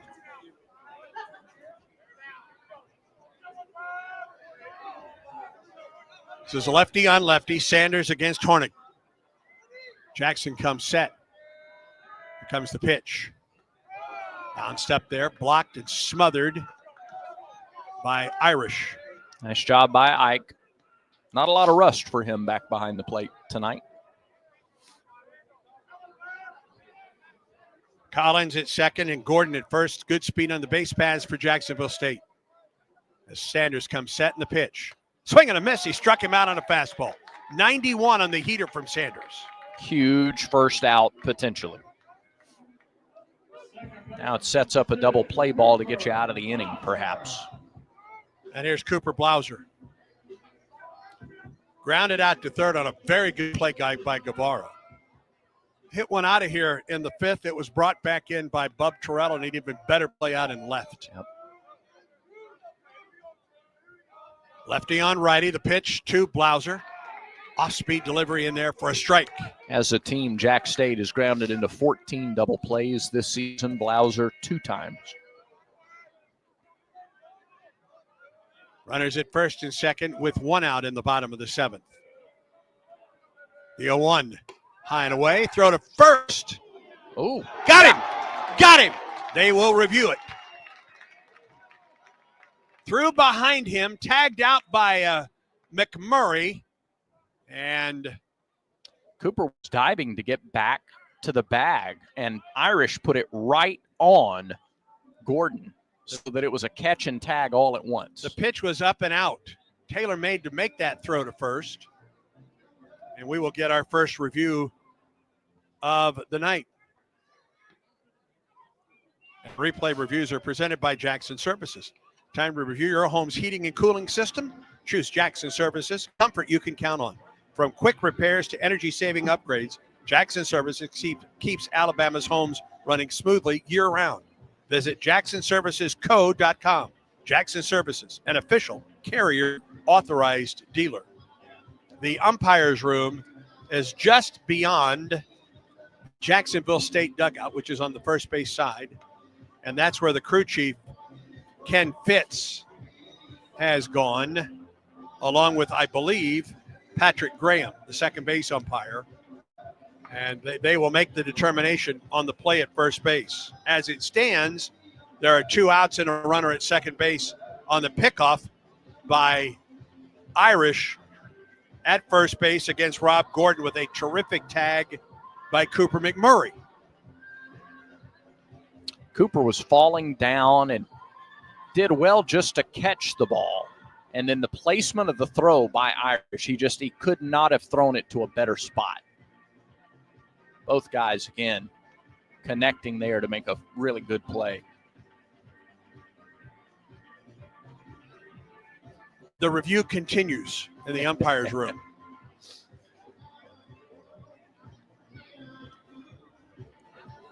Boy, 3 runs in the 4th inning, the only runs scored so far tonight for either team. Auburn got 6. They got 5 straight hits. They got 6 hits in the inning. This is a potentially very big call in this ball game.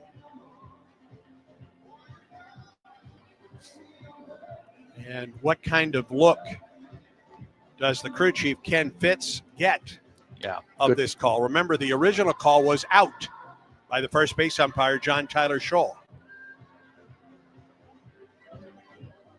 Sanders with some throws to stay loose. Gordon stands over at first base.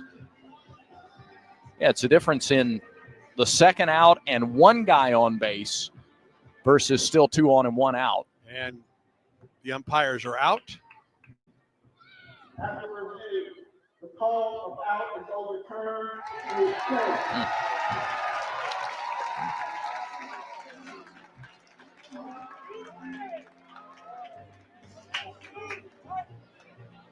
So the count is a ball and a strike with runners at first and second and 1 out.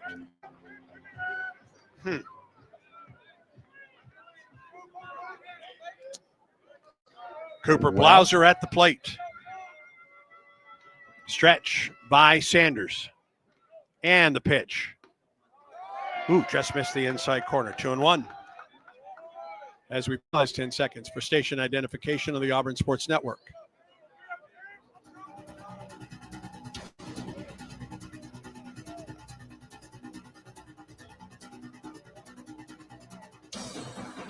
Two-one pitch, swing and a miss at the change. 2-2. Remember, strike 2 to Hornig was an off-speed pitch that he was in front of. Now 2 balls and 2 strikes to Blauser. Collins at second and Gordon at first. The pitch down, blocked by Irish. The setup was off speed to Hornig, and then he got strike 3 with a fastball. Now 3-2. Does he come back to that fastball against Blauser? Full count. Are the runners off with this pitch? Left-hander Sanders against the right-hander Blauser. Here is the full count pitch on. Nope. Throw back to second. No tag applied by Snow at second base.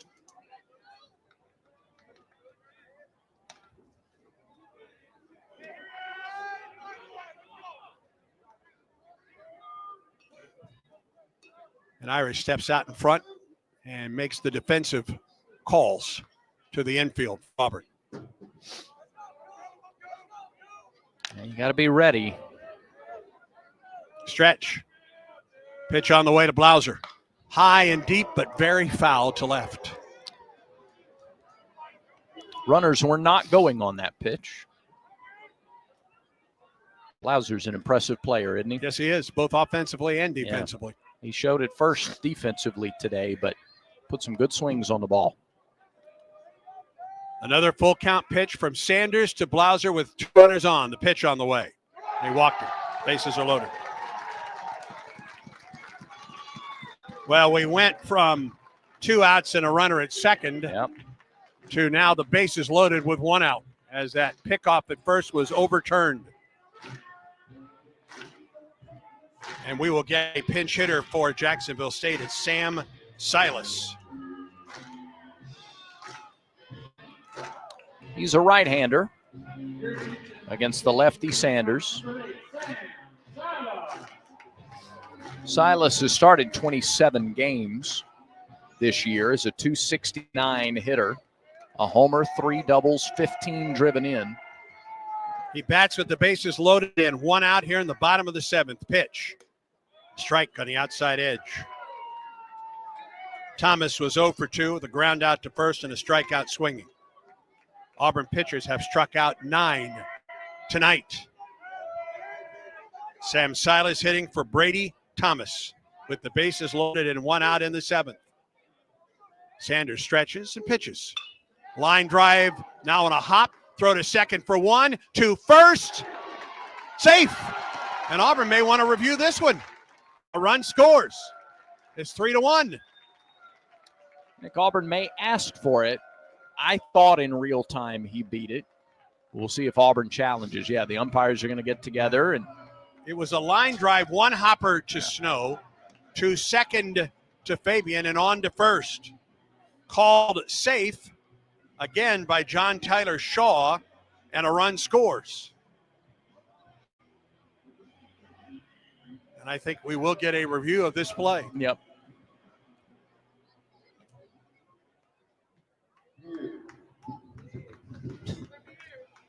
Review. Okay. Got it. No code there. No. No need to mince words. No. Review. Got it. Well, yeah, it's either a run scores and they have runners at the corners with 2 outs, or Auburn's out of the inning without a run scoring. Maintain a 3-0 lead. I don't know what.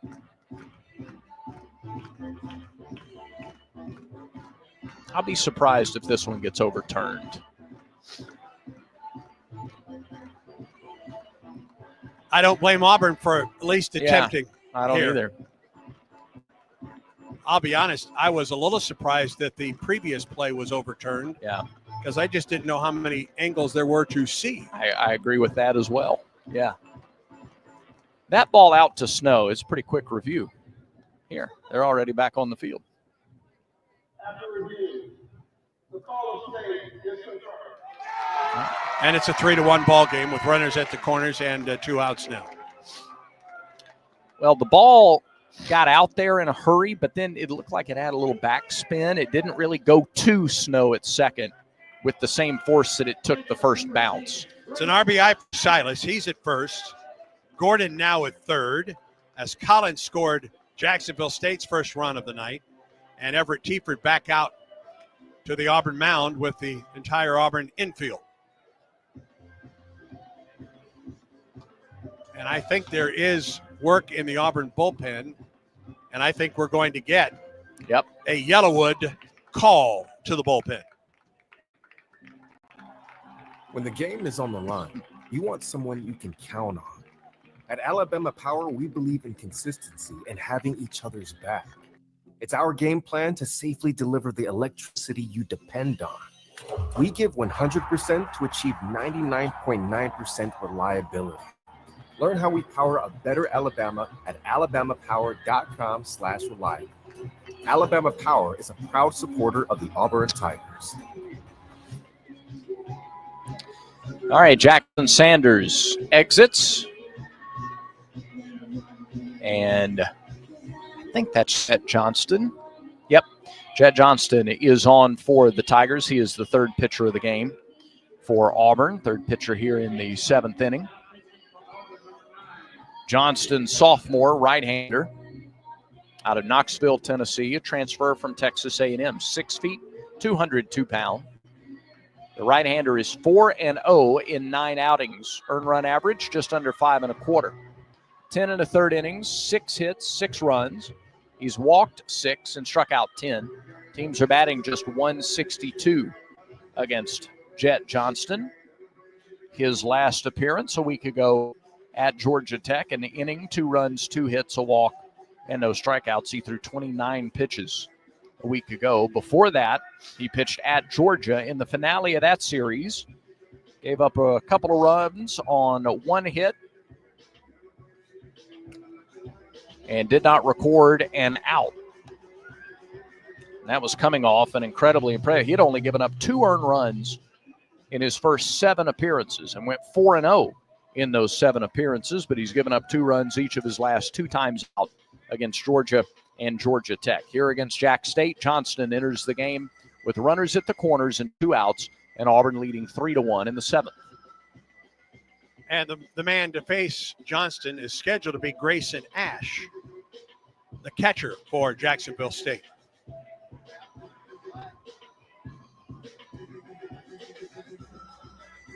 Ash was 0 for 2 against Chatterton. Flied to center and struck out swinging. Not a bad outing at all by Jackson Sanders. Retired 2 batters, including a strikeout. And now we'll get a pitch. Now they're going to call Ash over to talk some strategy right here. With Gordon at third and Silas at first. And that meeting is done. Charged to Jacksonville State's offense. And Ash to the plate. Auburn on top now 3-1. Christian Chatterton came into this inning with a perfect game through 5. Gave up an infield single and then a fielder's choice, and his night was done. Pitch on the way. Ash takes it inside for ball 1. Sanders got a strikeout, a walk, and a fielder's choice, a run scored. 2 outs in the inning and runners at the corners, and Jet Johnston is on for the Tigers. Right-hander on right-hander here, the pitch. Bounced up there. It was blocked by Irish, and both runners stay at first and third, but the count goes to 2-0. Johnston really amped up. The fastball was high, that slider a couple of feet out in front of the plate. Bottom half of the 7th, and this ball game has slowed down considerably. With Auburn now leading 3-1. Here's the pitch. Just missed the outside corner, 3-0. The fastball on the inside corner, that pitch on the outside corner were close. But it's 3 balls and no strikes to Ash, the pitch. And he walked him on 4. And with 2 outs, the bases are loaded. As Silas moves down to second base. That means a base hit likely ties the ball game.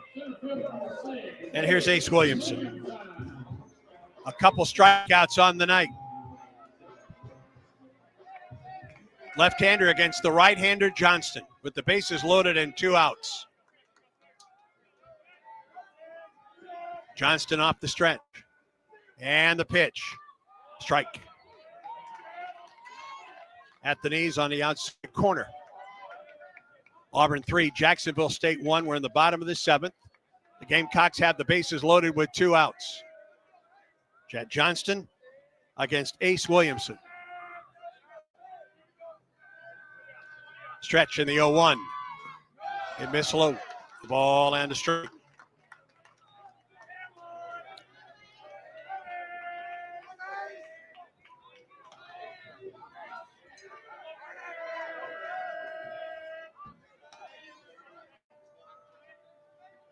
Johnston comes set.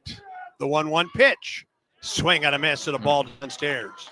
A ball and 2 strikes, and another nice job by Irish to keep the ball in front of him. Well, he went after ball 2. Tigers will take it. Just 1 hit in the inning. There's been an error, 2 walks, and a fielder's choice. A ball and 2 strikes to Williamson. Johnston peers in and gets his sign. Comes set. Here's the pitch. Miss low. It gets by Irish. They throw home. Runner is safe. It's a 3-2 ball game. Through to Johnston covering, but Gordon scored in the play. And the runners move up to second and third.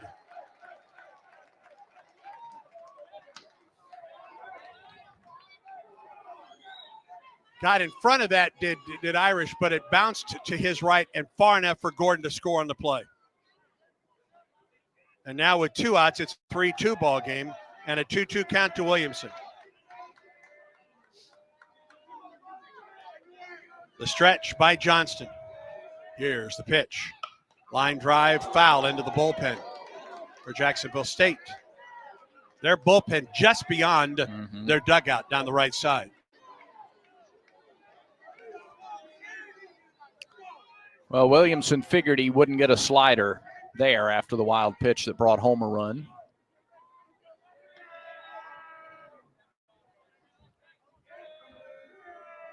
Stretch by Johnston in the pitch. High and outside. Full count. There's no question where the momentum has swung to right now. And if Jack can't throw that slider with confidence, that's pretty limiting. That means Williamson can zero in on a fastball. First base is open. 3-2 pitch. Here it is. Oh, Auburn thought it had strike three and didn't get the call. Johnston was halfway to the dugout. Well, maybe not that much, but he was 3 steps off the mound. And the bases are loaded with 2 down. And after the leadoff single, not another hit so far in the inning. It's walks and errors and wild pitches that have landed Auburn now in some hot water.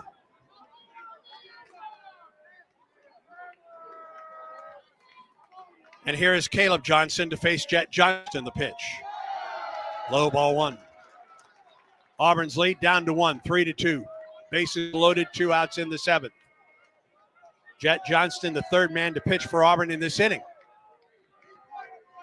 Trying to get out of this with Auburn on top. Here's the 1-0. Strike called.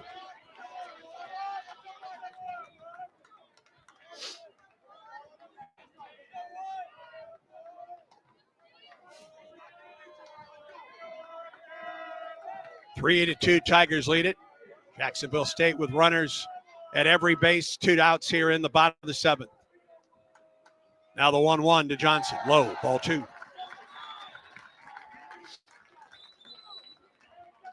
And Ike Irish walks out to talk it over with his pitcher. This is a veteran junior catcher talking it over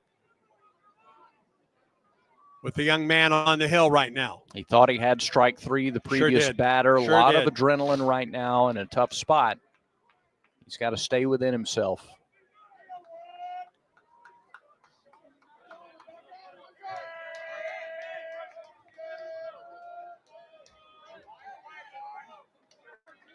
Two balls and a strike.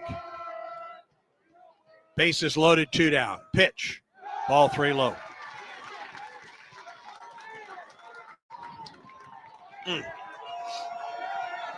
3 walks, an error, and an infield single in the inning. 3 balls and a strike, the count to Johnson. Johnston stretches and pitches. Swing and a miss. Cool. Really good breaking ball.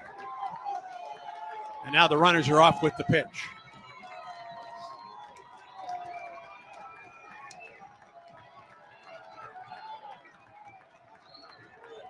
Full count, 2 down. Bases loaded, pitch, swing. He struck him out with a changeup.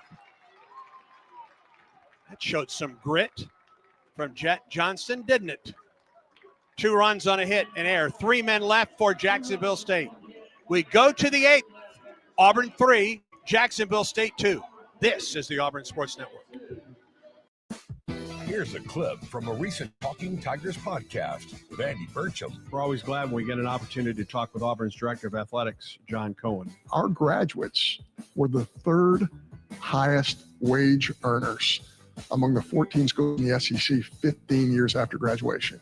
Our students at Auburn, and you know this, everyone connected with Auburn knows this, our students go out in the world and they are highly successful. And when they're highly successful, they want a premium level opportunity at our venues.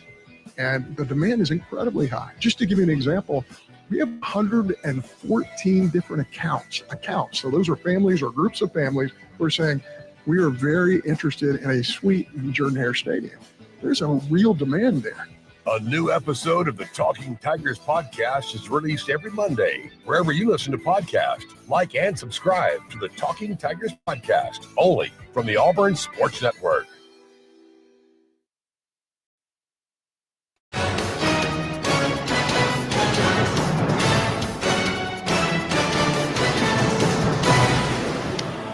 Auburn's lead is down to 1, 3-2 as we go to the 8th inning. Auburn coming to bat in the top of the 8th. And as they do, they'll face a new pitcher, number 43, Brody Swindle. 6 feet tall, 175 pounds, a junior left-hander out of Fairhope. He started out at Mississippi Gulf Coast Community College. And we'll get you some numbers on the left-hander Swindle. No record, 10 appearances, earned run average of 9 flat. He's given up, well, he's pitched 3 innings in 10 outings. So he's about an out per appearance. Swindle, 3 innings, 5 hits, 4 runs, 3 of them earned, 4 walks, 7 strikeouts. Teams are hitting .357 against him with a double included, and he has hit 1 batter. Garrity, 3 terrific innings. Sure was. Jack State, 1 hit, no runs, no walks, 3 strikeouts. He faced 1 over the minimum in 3 innings of work. So Garrity is out, Swindle is in. And Swindle will face lefties in his first 3 batters, the first of which is Ike Irish here in the Auburn 8th. Tigers on top 3-2, the pitch. Ike takes the off-speed delivery low. Well, maybe with Garrity out, that wakes the offense up. They've been quiet, really. The only inning they've done anything tonight is that 4th. Ike is 0 for 3 on the night. Pitch on the way. Strike call on the outside corner. A couple fielder's choices and a strikeout for Irish, who has scored a run tonight. Irish, McMurray, and Terrell for Auburn here in the 8th inning. Tigers on top 3-2. 1-1 pitch. Irish fought it off and fouled it back. A ball and 2 strikes to Ike. Batting .347 on the year, 7 homers and 30 runs batted in. Outfield plays Irish ever so slightly to hit the opposite way.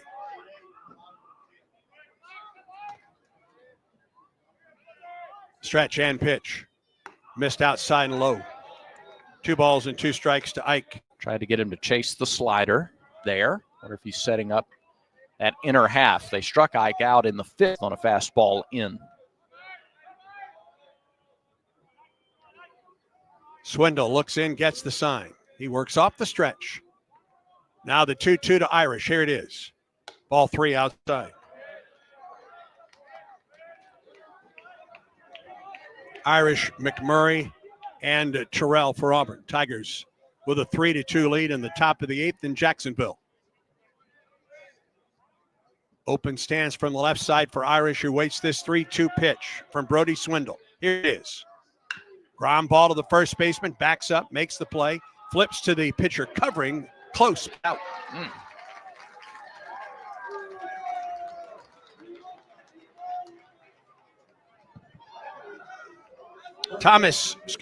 Silas had to back up on that play. It was almost to what would be the outfield grass, but nice job by Swindle to cover it first. Jackson Sleeper is a right-hander who's throwing for Jack State in their bullpen. And here's Cooper McMurray, has 2 of Auburn's 7 base hits tonight. Stretch in the pitch. Strike on the outside corner.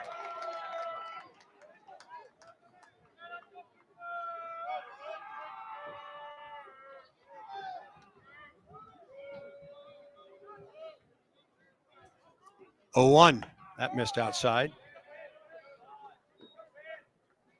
1 ball and 1 strike to McMurray. With his 2 base hits tonight, McMurray has raised his average to .350. 1 out, nobody on for Auburn. Now the 1-1. Missed way in, down and out. 2 balls and a strike to the Auburn first baseman. And a couple of multi-RBI games against LSU. And if he gets that bat going in SEC play like he did over the weekend, that's a real key the second half of the conference season. 2-1. McMurray, foul pass first. Down into the corner. 2 balls and 2 strikes to count. McMurray has Auburn's last hit back in the 5th.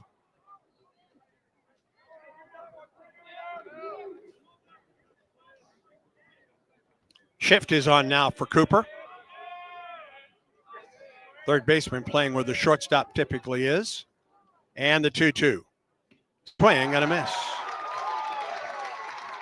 2 outs. Good breaking ball down.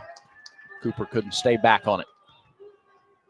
That is the 6th strikeout tonight for Jacksonville State pitching. And it brings Bub Terrell to the plate. 1 for 3 on the night with a single. He scored in the 4th. That's all of Auburn's scoring. 3 runs on 6 singles. And outside of the 4th inning tonight, Auburn has just 1 hit. Terrell watches it go outside and low, a ball and no strikes. Tigers with a 3-2 lead, 2 outs and nobody on in the top of the 8th. Stretch in the pitch. Whew. Pitch was low, but it was called a strike. 1-1. Outfield plays Terrell to hit the opposite way. Big gap in right center for Bub. And the 1-1. Base hit up the third baseline and down near the corner. Collins gets to it. Terrell around first base, digs for second with his 7th double, a stand-up double with 2 outs. Got it in on the hands, an inside-out swing, and he rolled it up that third base line. No chance for Gordon, who was playing off the line, to get to it.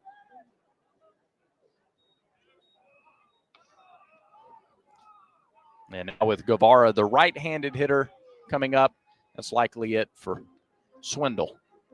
He faced 3 left-handed hitters, a right-hander coming up for the Tigers, and the Pepper Tree call to the bullpen for Jackson Sleeper. Yellowwood knows that a 5-star backyard is the place to make lasting memories, like roasting marshmallows on a cool fall night. That's it. Turn it nice and slow. Get it toasted all. Oh, no, it's on fire. Oh, you want it on fire. Okay, that's a choice, I guess. Crunchy. For 5-star backyards and the most memorable experiences, Yellowwood brand pressure-treated pine. If it doesn't have that yellow tag, you don't want it. Jackson Sleeper, tall, 6'7", 225, junior right-hander out of Franklin, Tennessee. Second on the team with 2 wins. He's 2-0 in 9 appearances. Tied for the team lead with 2 saves on the year as well. Sleeper an earned run average of 3.86, 14 innings in 9 outings, 14 hits allowed, just 6 earned runs. He has walked 5 and struck out 19. 1 wild pitch, 1 hit batter. Teams are hitting .255 against him. 8 of the 14 hits he's allowed have been doubles. So Sleeper is on. Swindle, 2/3 of an inning. He faced 3 batters, all lefties. Gave up 1 hit, struck out 1. He threw 14 pitches, 8 for strikes. Swindle out, Sleeper in, with the right-handed hitting Eric Guevara coming to the plate. On the night, Guevara 1 for 3. That single came against the starter, Maddox McDougal, in Auburn's 3-run 4th. He had one of Auburn's 6 singles in that inning. That double by Terrell with 2 outs here in the 8th is Auburn's lone extra base hit on the night. Matter of fact, we haven't had an extra base hit for either team until that Terrell double. That's right. Auburn has out hit the Gamecocks tonight 8-1, but leads 3-2. Both of the runs that scored for Jacksonville State in the bottom of the 7th unearned.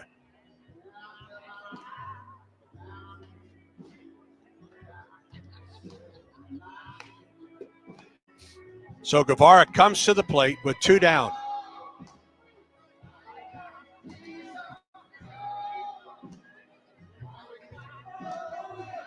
Eric hitting .167 with 2 outs this season.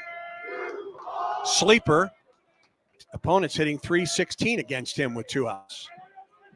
As Terrell gets his lead down at second. Stretch in the pitch. High strike call. Floated it in there at 81. Started him with a breaking ball. Runner down in scoring position for Auburn. The Tigers lead 3-2 in the top of the 8th. The pitch. Swing and a miss at the slider away. Same pitch. Running away from him. And Guevara's behind the balls and 2 strikes.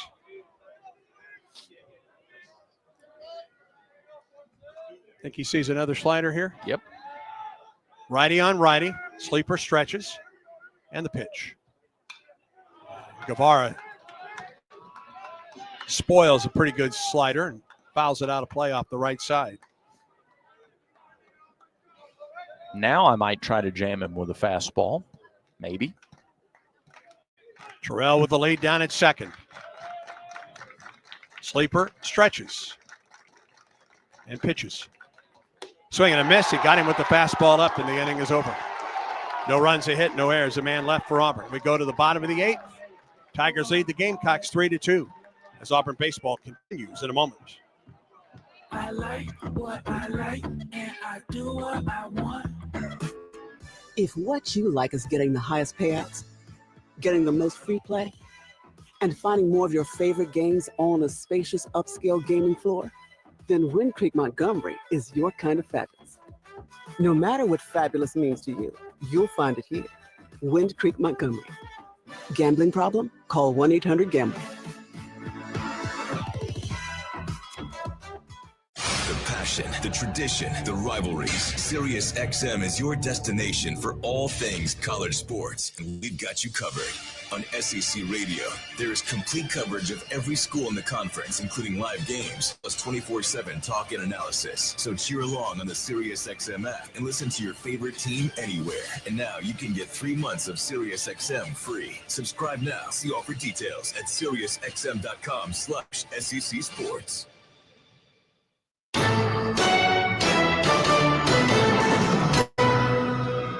So we head to the bottom of the 8th inning. Auburn nurses a 3-2 lead, and the Tigers make a Yellowwood call to the bullpen for number 42, Abe Chancellor. Chancellor, a lefty from Dothan, 6'3", 181, redshirt junior, expert juggler. This is his second appearance of the season. Chancellor, 1 inning, 2 walks, 1 strikeout, no hits allowed. So our second chance to see Abe Chancellor. Get you the final line on Jed Johnston. A third of an inning, 2 walks, 1 strikeout, 17 pitches, just 6 of them for strikes. Chancellor pitched against South Alabama 3 weeks ago. Game the Tigers won in Montgomery. So he's trying to replicate that scoreless and hitless outing here tonight. He'll face numbers 9, 1, and 2 in the order for Jack State in the 8th. Hegwood, Collins, and Gordon. So Jack State's going to get its big guns up there before this ball game's over. Auburn with a 3-2 lead. Colton Hegwood is 0 for 2 on the night. He's grounded to second and lined to center on a terrific play by Cade Ballou.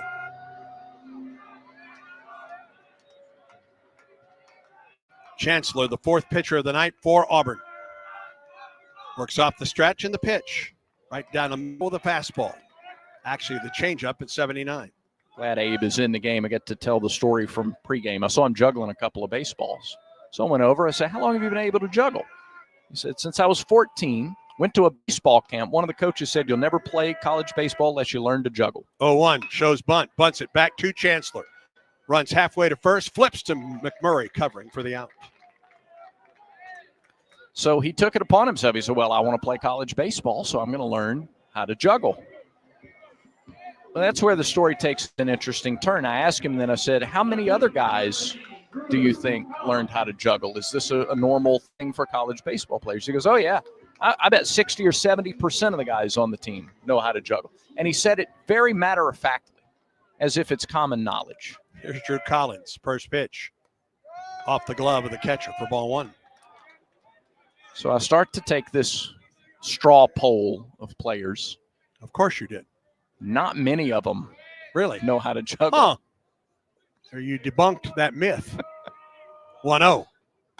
Strike on the outside corner. Pitch.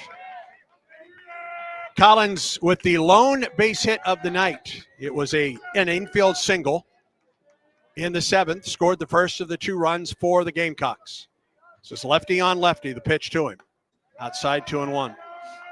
Lucas Steele can juggle. Cade Ballou said very confidently, if you give me about 30 minutes, I could learn. There you are. About 30 minutes, huh? 30 minutes. 2-1 pitch. Here it is. Collins swings and lifts it out of play left side. Onto the hill where the bevy of children will go after the free baseball. And they tumble on the hillside. I'll bet they do. Yeah. 2 balls and 2 strikes to Collins.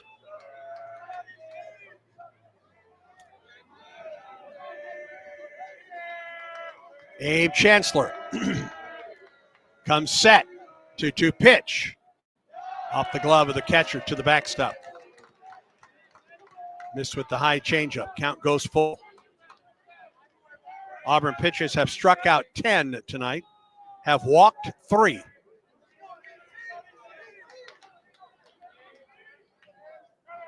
Three balls and 2 strikes to Drew Collins. Chancellor stretches and pitches, swing and a foul off the left side. Nice job of spoiling a good pitch by Collins. He didn't take a chance. No, it was a good swing by Collins, good pitch by Chancellor too. Put it on that outside corner.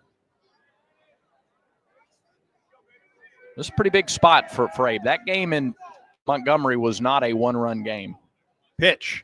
High fly ball into deep right field. This may tie the ball game. It will.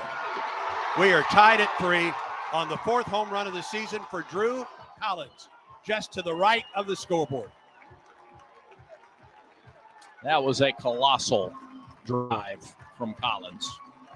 Worked the count 3-2, spoiled a really good pitch to keep the at-bat going, and was rewarded for it. He got a pitch over the middle of the plate, a little bit up, and that was a no-doubter. Just their 2nd hit of the ballgame. And he has both. Yep.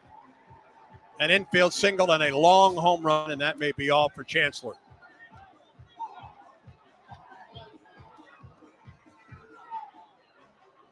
And we're tied at 3 as Everett Tiefert heads to the mound with the infield.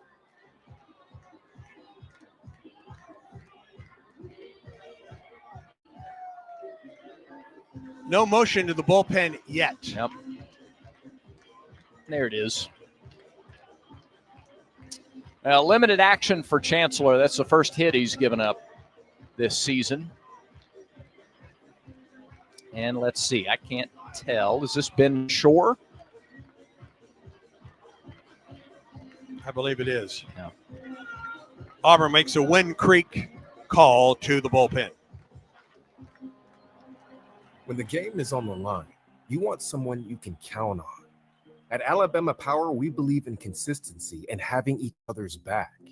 It's our game plan to safely deliver the electricity you depend on. We give 100% to achieve 99.9% reliability.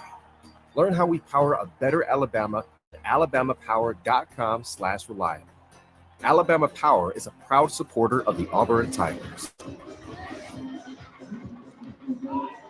Now the new pitcher for Auburn is Ben Shore. Number 13, Shore is the redshirt senior from Columbus, Georgia. 6'1", 203-pound right-hander out of Columbus. This is Shore's 4th outing of the year. No record and an earned run average of 9 even. He has given up 3 runs on 5 hits in 3 innings. He's walked 1 and struck out 3. He has thrown 1 wild pitch. Teams are hitting .385 against Ben Shore, with a double and a triple included in those 5 hits. Abe Chancellor faced 2 batters, got a ground out, and gave up a game-tying home run. So Shore on to face Rob Gordon with 1 out in the 8th and a tie ball game. Gordon is 0 for 3 on the night, but he reached on a pivotal play in the 7th. A bang-bang play at first that was initially ruled just a fielder's choice. Auburn thought it had a double play to get out of the inning, as a matter of fact. The play was upheld. Actually, it would have been 2 outs in the inning. There were 2 plays in that inning, and both reviews went against Auburn. Yep. Well, unlike Madison, where Alex Petrovic started the game in such a sparkling way, went on to pick up the victory, this comeback for Jack State spoils Christian Chatterton's just dazzling start to this game. He retired the first 18, and now he cannot win it as Jack State has come all the way back to tie it here in the 8th. One of the differences between that game in Madison and this one is that Auburn's offense has been all in one inning and only has 1 base hit since. That's right. That 4th inning. Credit Jacksonville State and its bullpen. And we will get a pinch hitter for the Jacksonville State Gamecocks, Matthew Cash. Big left-handed hitting freshman. Will pinch hit for Gordon. 1 out, nobody on for Jacksonville State. The Gamecocks have tied it. We're tied at 3 in the bottom of the 8th. Here's the pitch. Fastball, strike. 92 on the fastball from Shore. 7, 8, 9 hitters for Auburn in the 9th.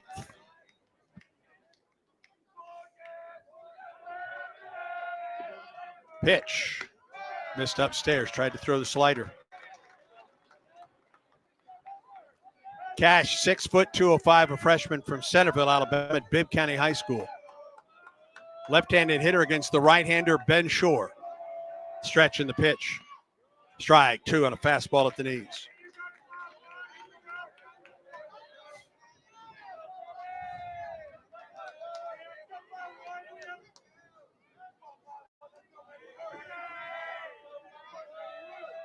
One out, nobody on for Jacksonville State. Gamecocks have tied it at 3 in the bottom of the 8th. The 1-2 pitch.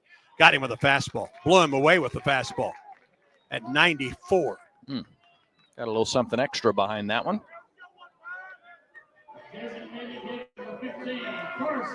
And here's Carson Hornick. 0 for 3 on the night. He struck out twice. He's grounded out. He comes to the plate with 2 outs and nobody on. Hornick has 3 homers, 14 runs batted in. It's a right-hander Shore against the left-hander Hornick. And the pitch. Must have been a little bit up. Ben has been effective with the fastball. This is the second batter he's faced, the pitch. And there is the fastball in the outside corner at 93 for strike 1.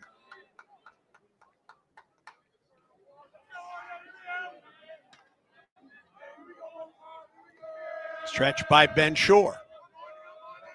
Now the 1-1. Swing and a miss at a fastball at 93. Boy, he's just playing a game of here it is, hit it. 1 ball and 2 strikes. And these are no slouch hitters at the top of the order for Jack State. The ball and 2 strikes, the pitch. Ooh, went with the slider. It must have been a little bit low. Thought he had it. 2-2 the count. Outfield straightaway. Rembert is deep in right. Shore comes set. Now the 2-2. Swing and a miss at a fastball. Nicely done by Ben Shore. He strikes out Cash and Hornick. And we go to the 9th. Auburn and Jacksonville State tied at 3. This is the Auburn Sports Network. Hip pain is not to be taken lightly. It could be a sign of hip impingement. If pain, stiffness, or limping persists, see a hip specialist at the orthopedic clinic. Treatment includes non-surgical options, but if surgery is needed, minimally invasive arthroscopic hip surgery is only available locally at the orthopedic clinic. Don't wait. Schedule an examination today. Call for an appointment, 334-749-8303, or visit theorthoclinic.com. Big eating in Auburn and Opelika means Big Mike Steakhouse, famous for high-quality steaks cooked to perfection on an open-fire grill served in a relaxed, rustic atmosphere. It's happy hour at Big Mike's every Wednesday and Thursday from 4 to 6 and half off select appetizers, draft beer, and well drinks. And don't forget, a Big Mike's gift card will always be the perfect gift for Big City Steak in your hometown. It's Big Mike's Steakhouse in Auburn at Shigjordan Parkway and Wire Road.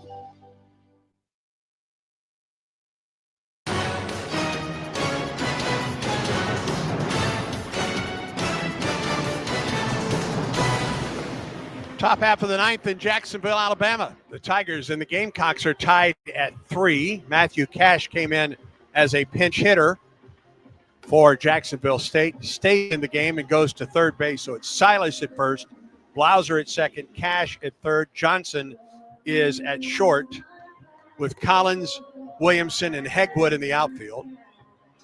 And Jackson Sleeper was able to get the final out of the 8th, striking out Eric Guevara with a runner in scoring position.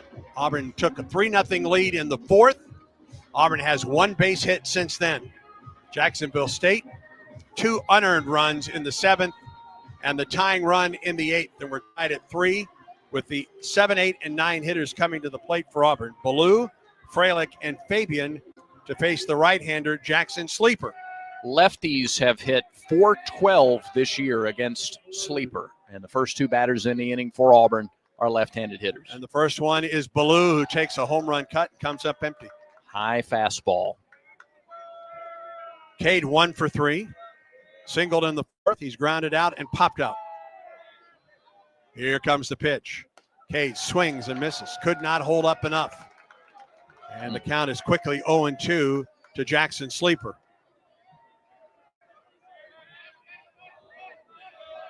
Third baseman guards the line. That's Cash. 0-2 the count to Ballou. The pitch. Up and in. Almost hit him. A ball and 2 strikes to the Auburn center fielder. His first action since the Georgia series where he separated his shoulder.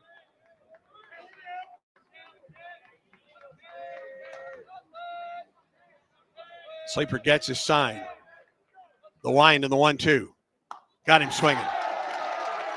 Elevated a fastball at 90. And Sleeper has struck out the first 2 men he has faced. And it brings Chase Freilich for Auburn. Walked in the 3rd, singled in the 4th, and grounded out to the third baseman in the 6th. Here's the wind of the pitch. Right down the middle for a strike.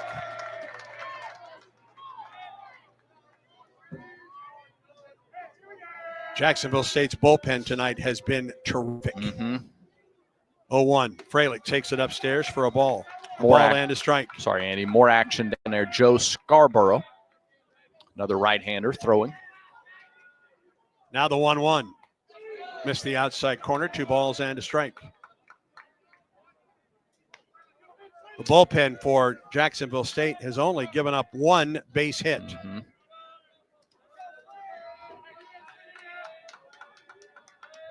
2-1 pitch to Freilich.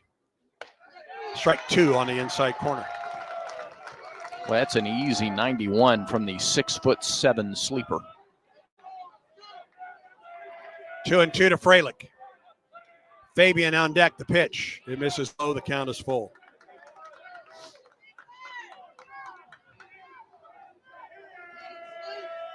Auburn has out-hit Jacksonville State 8-2. We're tied at 3. 3-2 pitch. Ball 4 just inside. And Freilich is aboard. You love the freshman's poise. Standing in there, fell behind 0-1. But his strike recognition remained the same. And Auburn's going to send Cole Edwards into the game for Freilich to run.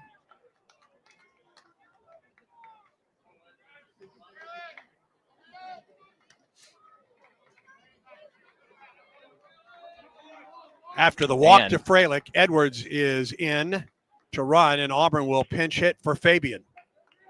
And Lucas Steele comes to the plate for Auburn. Get a left-handed bat, Steele a switch hitter. So Fabian a right-handed batter. So they send Steele in, who's a switch hitter, to hit lefty. against Sleeper.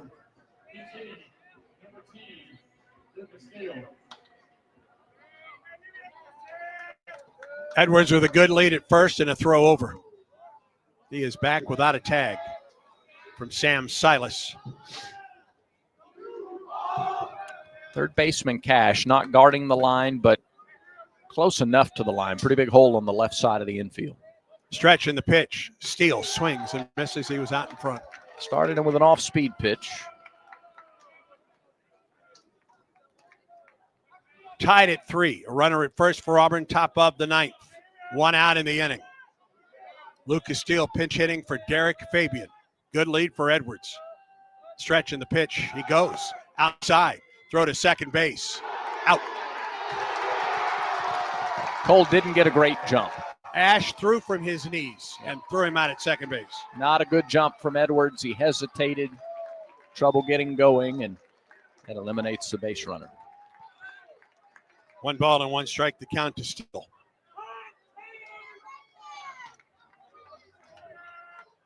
Two outs in the inning. The pitch, Steele swings and fouls it back to the screen.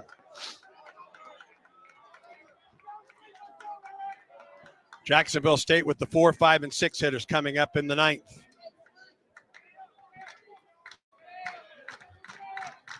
One-two pitch. High fly ball to deep right field by Steele. Back at the wall. It's gone. A pinch hit home run to right by Steele gives Auburn the lead.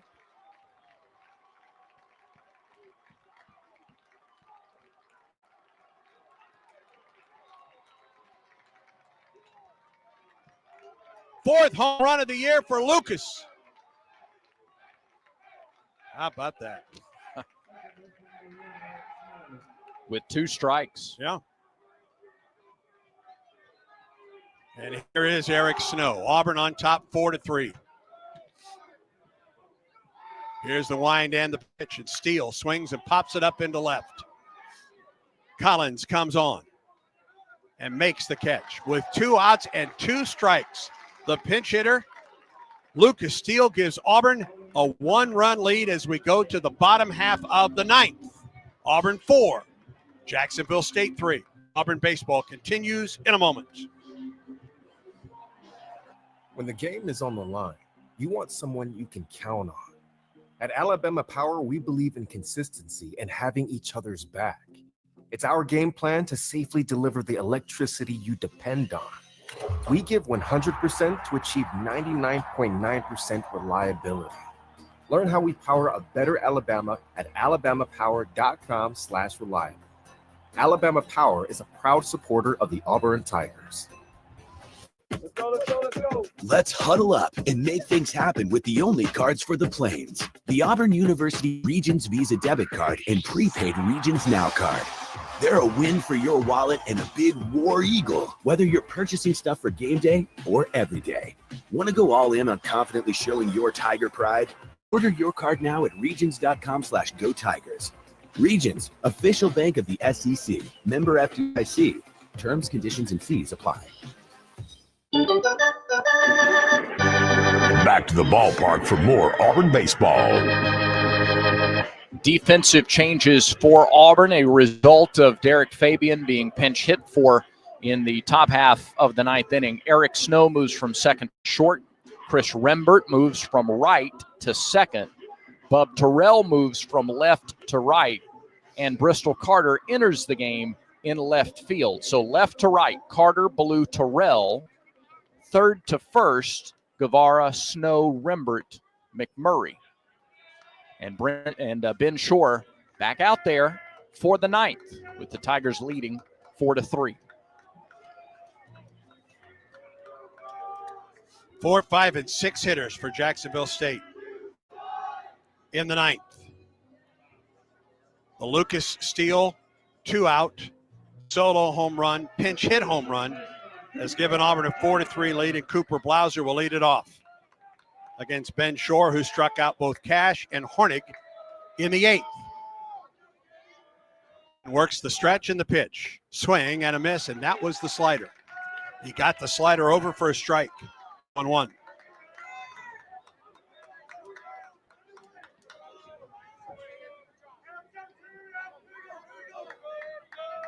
The stretch by Ben Shore.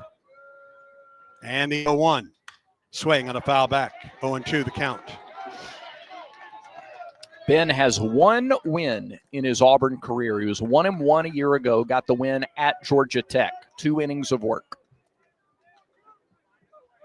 He's ahead of Blauser, no balls and 2 strikes. Ben comes set. Here's the 0-2 pitch. Fouled back. Other off-speed pitch. That was fouled back at 82. Big crowd on hand tonight. Over 2,000 strong here in Jacksonville, Alabama. And they've seen a good ball game. Yes, they have. John Armstrong is in the pen for the Tigers, just in case. No balls and 2 strikes to Blauser. Shore struck out 2 batters with fastballs earlier. Throws a fastball there and misses a little bit low. A ball and 2 strikes. Silas and Ash are the scheduled 2 after Blauser.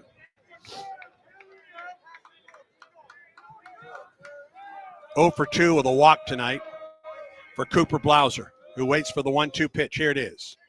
Fastball that sails past Irish to the backstop.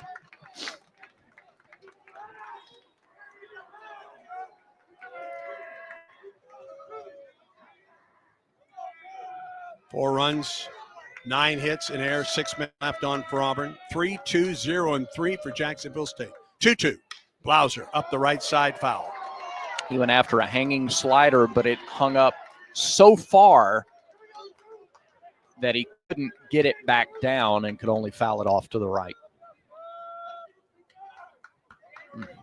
As a leadoff hitter, Blauser is hitting .455 He's in good. an inning.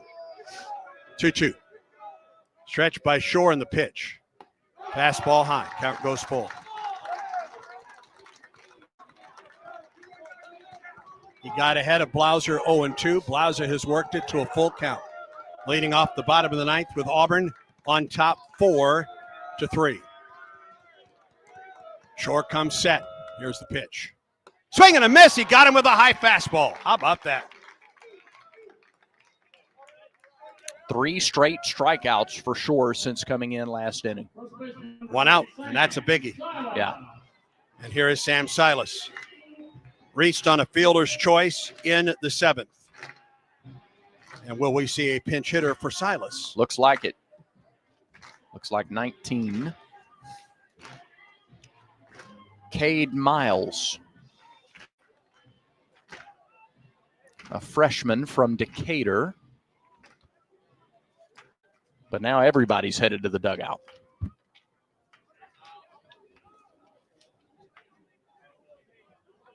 Looks like it will be Miles. Yep.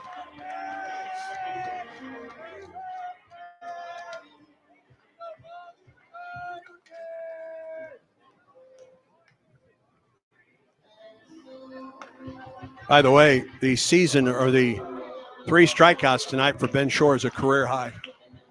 He has struck out everyone that he's faced.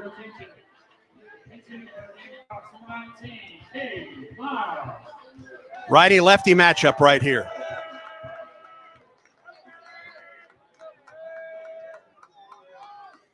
Ben Shore back to work.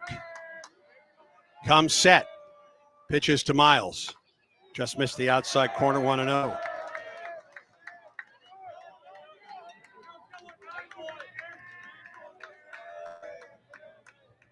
One out, nobody on for Jacksonville State in the top of the ninth. Auburn with a 4-3 lead, the 1-0. Then upstairs, an appeal to third. He did not go. 2 balls and no strikes to Miles.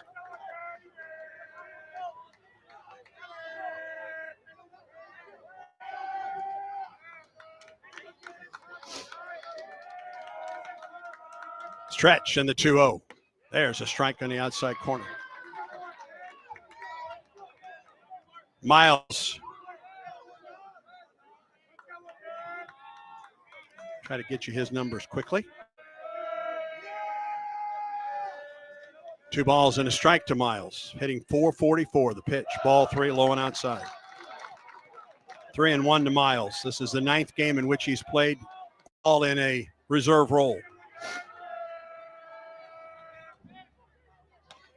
John Armstrong in the Auburn pen. As Shore comes set, the 3-1 pitch. Miles sends one into deep left field, but not deep enough. Bristol Carter is there, backs up and makes the catch in front of the warning track, and there's 2 down. Boy, when it left the bat, a lot of folks in this ballpark thought that had the distance to tie it. And now here's the catcher, Grayson Ash.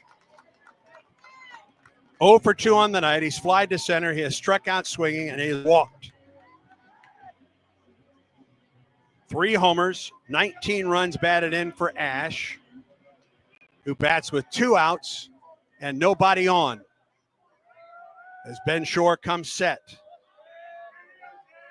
The pitch. There's a strike. 0-1 to Ash.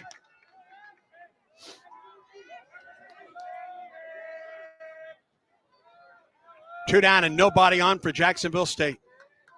Shore off the stretch, and the pitch to Ash. Just missed outside, a ball and a strike.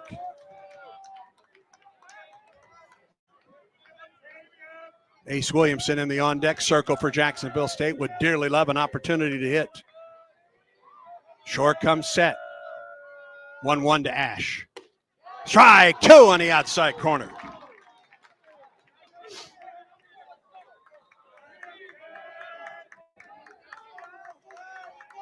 A ball and 2 strikes to Ash. 2 outs in the bottom of the ninth. Auburn 4, Jacksonville State 3. Ben Shore comes set. Here's the pitch.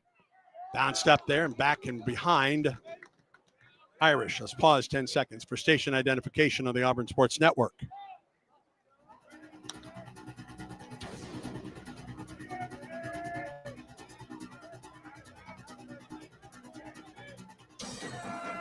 Two balls and 2 strikes to Ash. Shore stretches and pitches. Strike 3 call. That's your ball game. Ben Shore strikes out 4 of the 5 batters he faces. He picks up the win. The Tigers win their 6th game. Auburn jumped out to a 3-0 lead. Jacksonville State came back to tie it.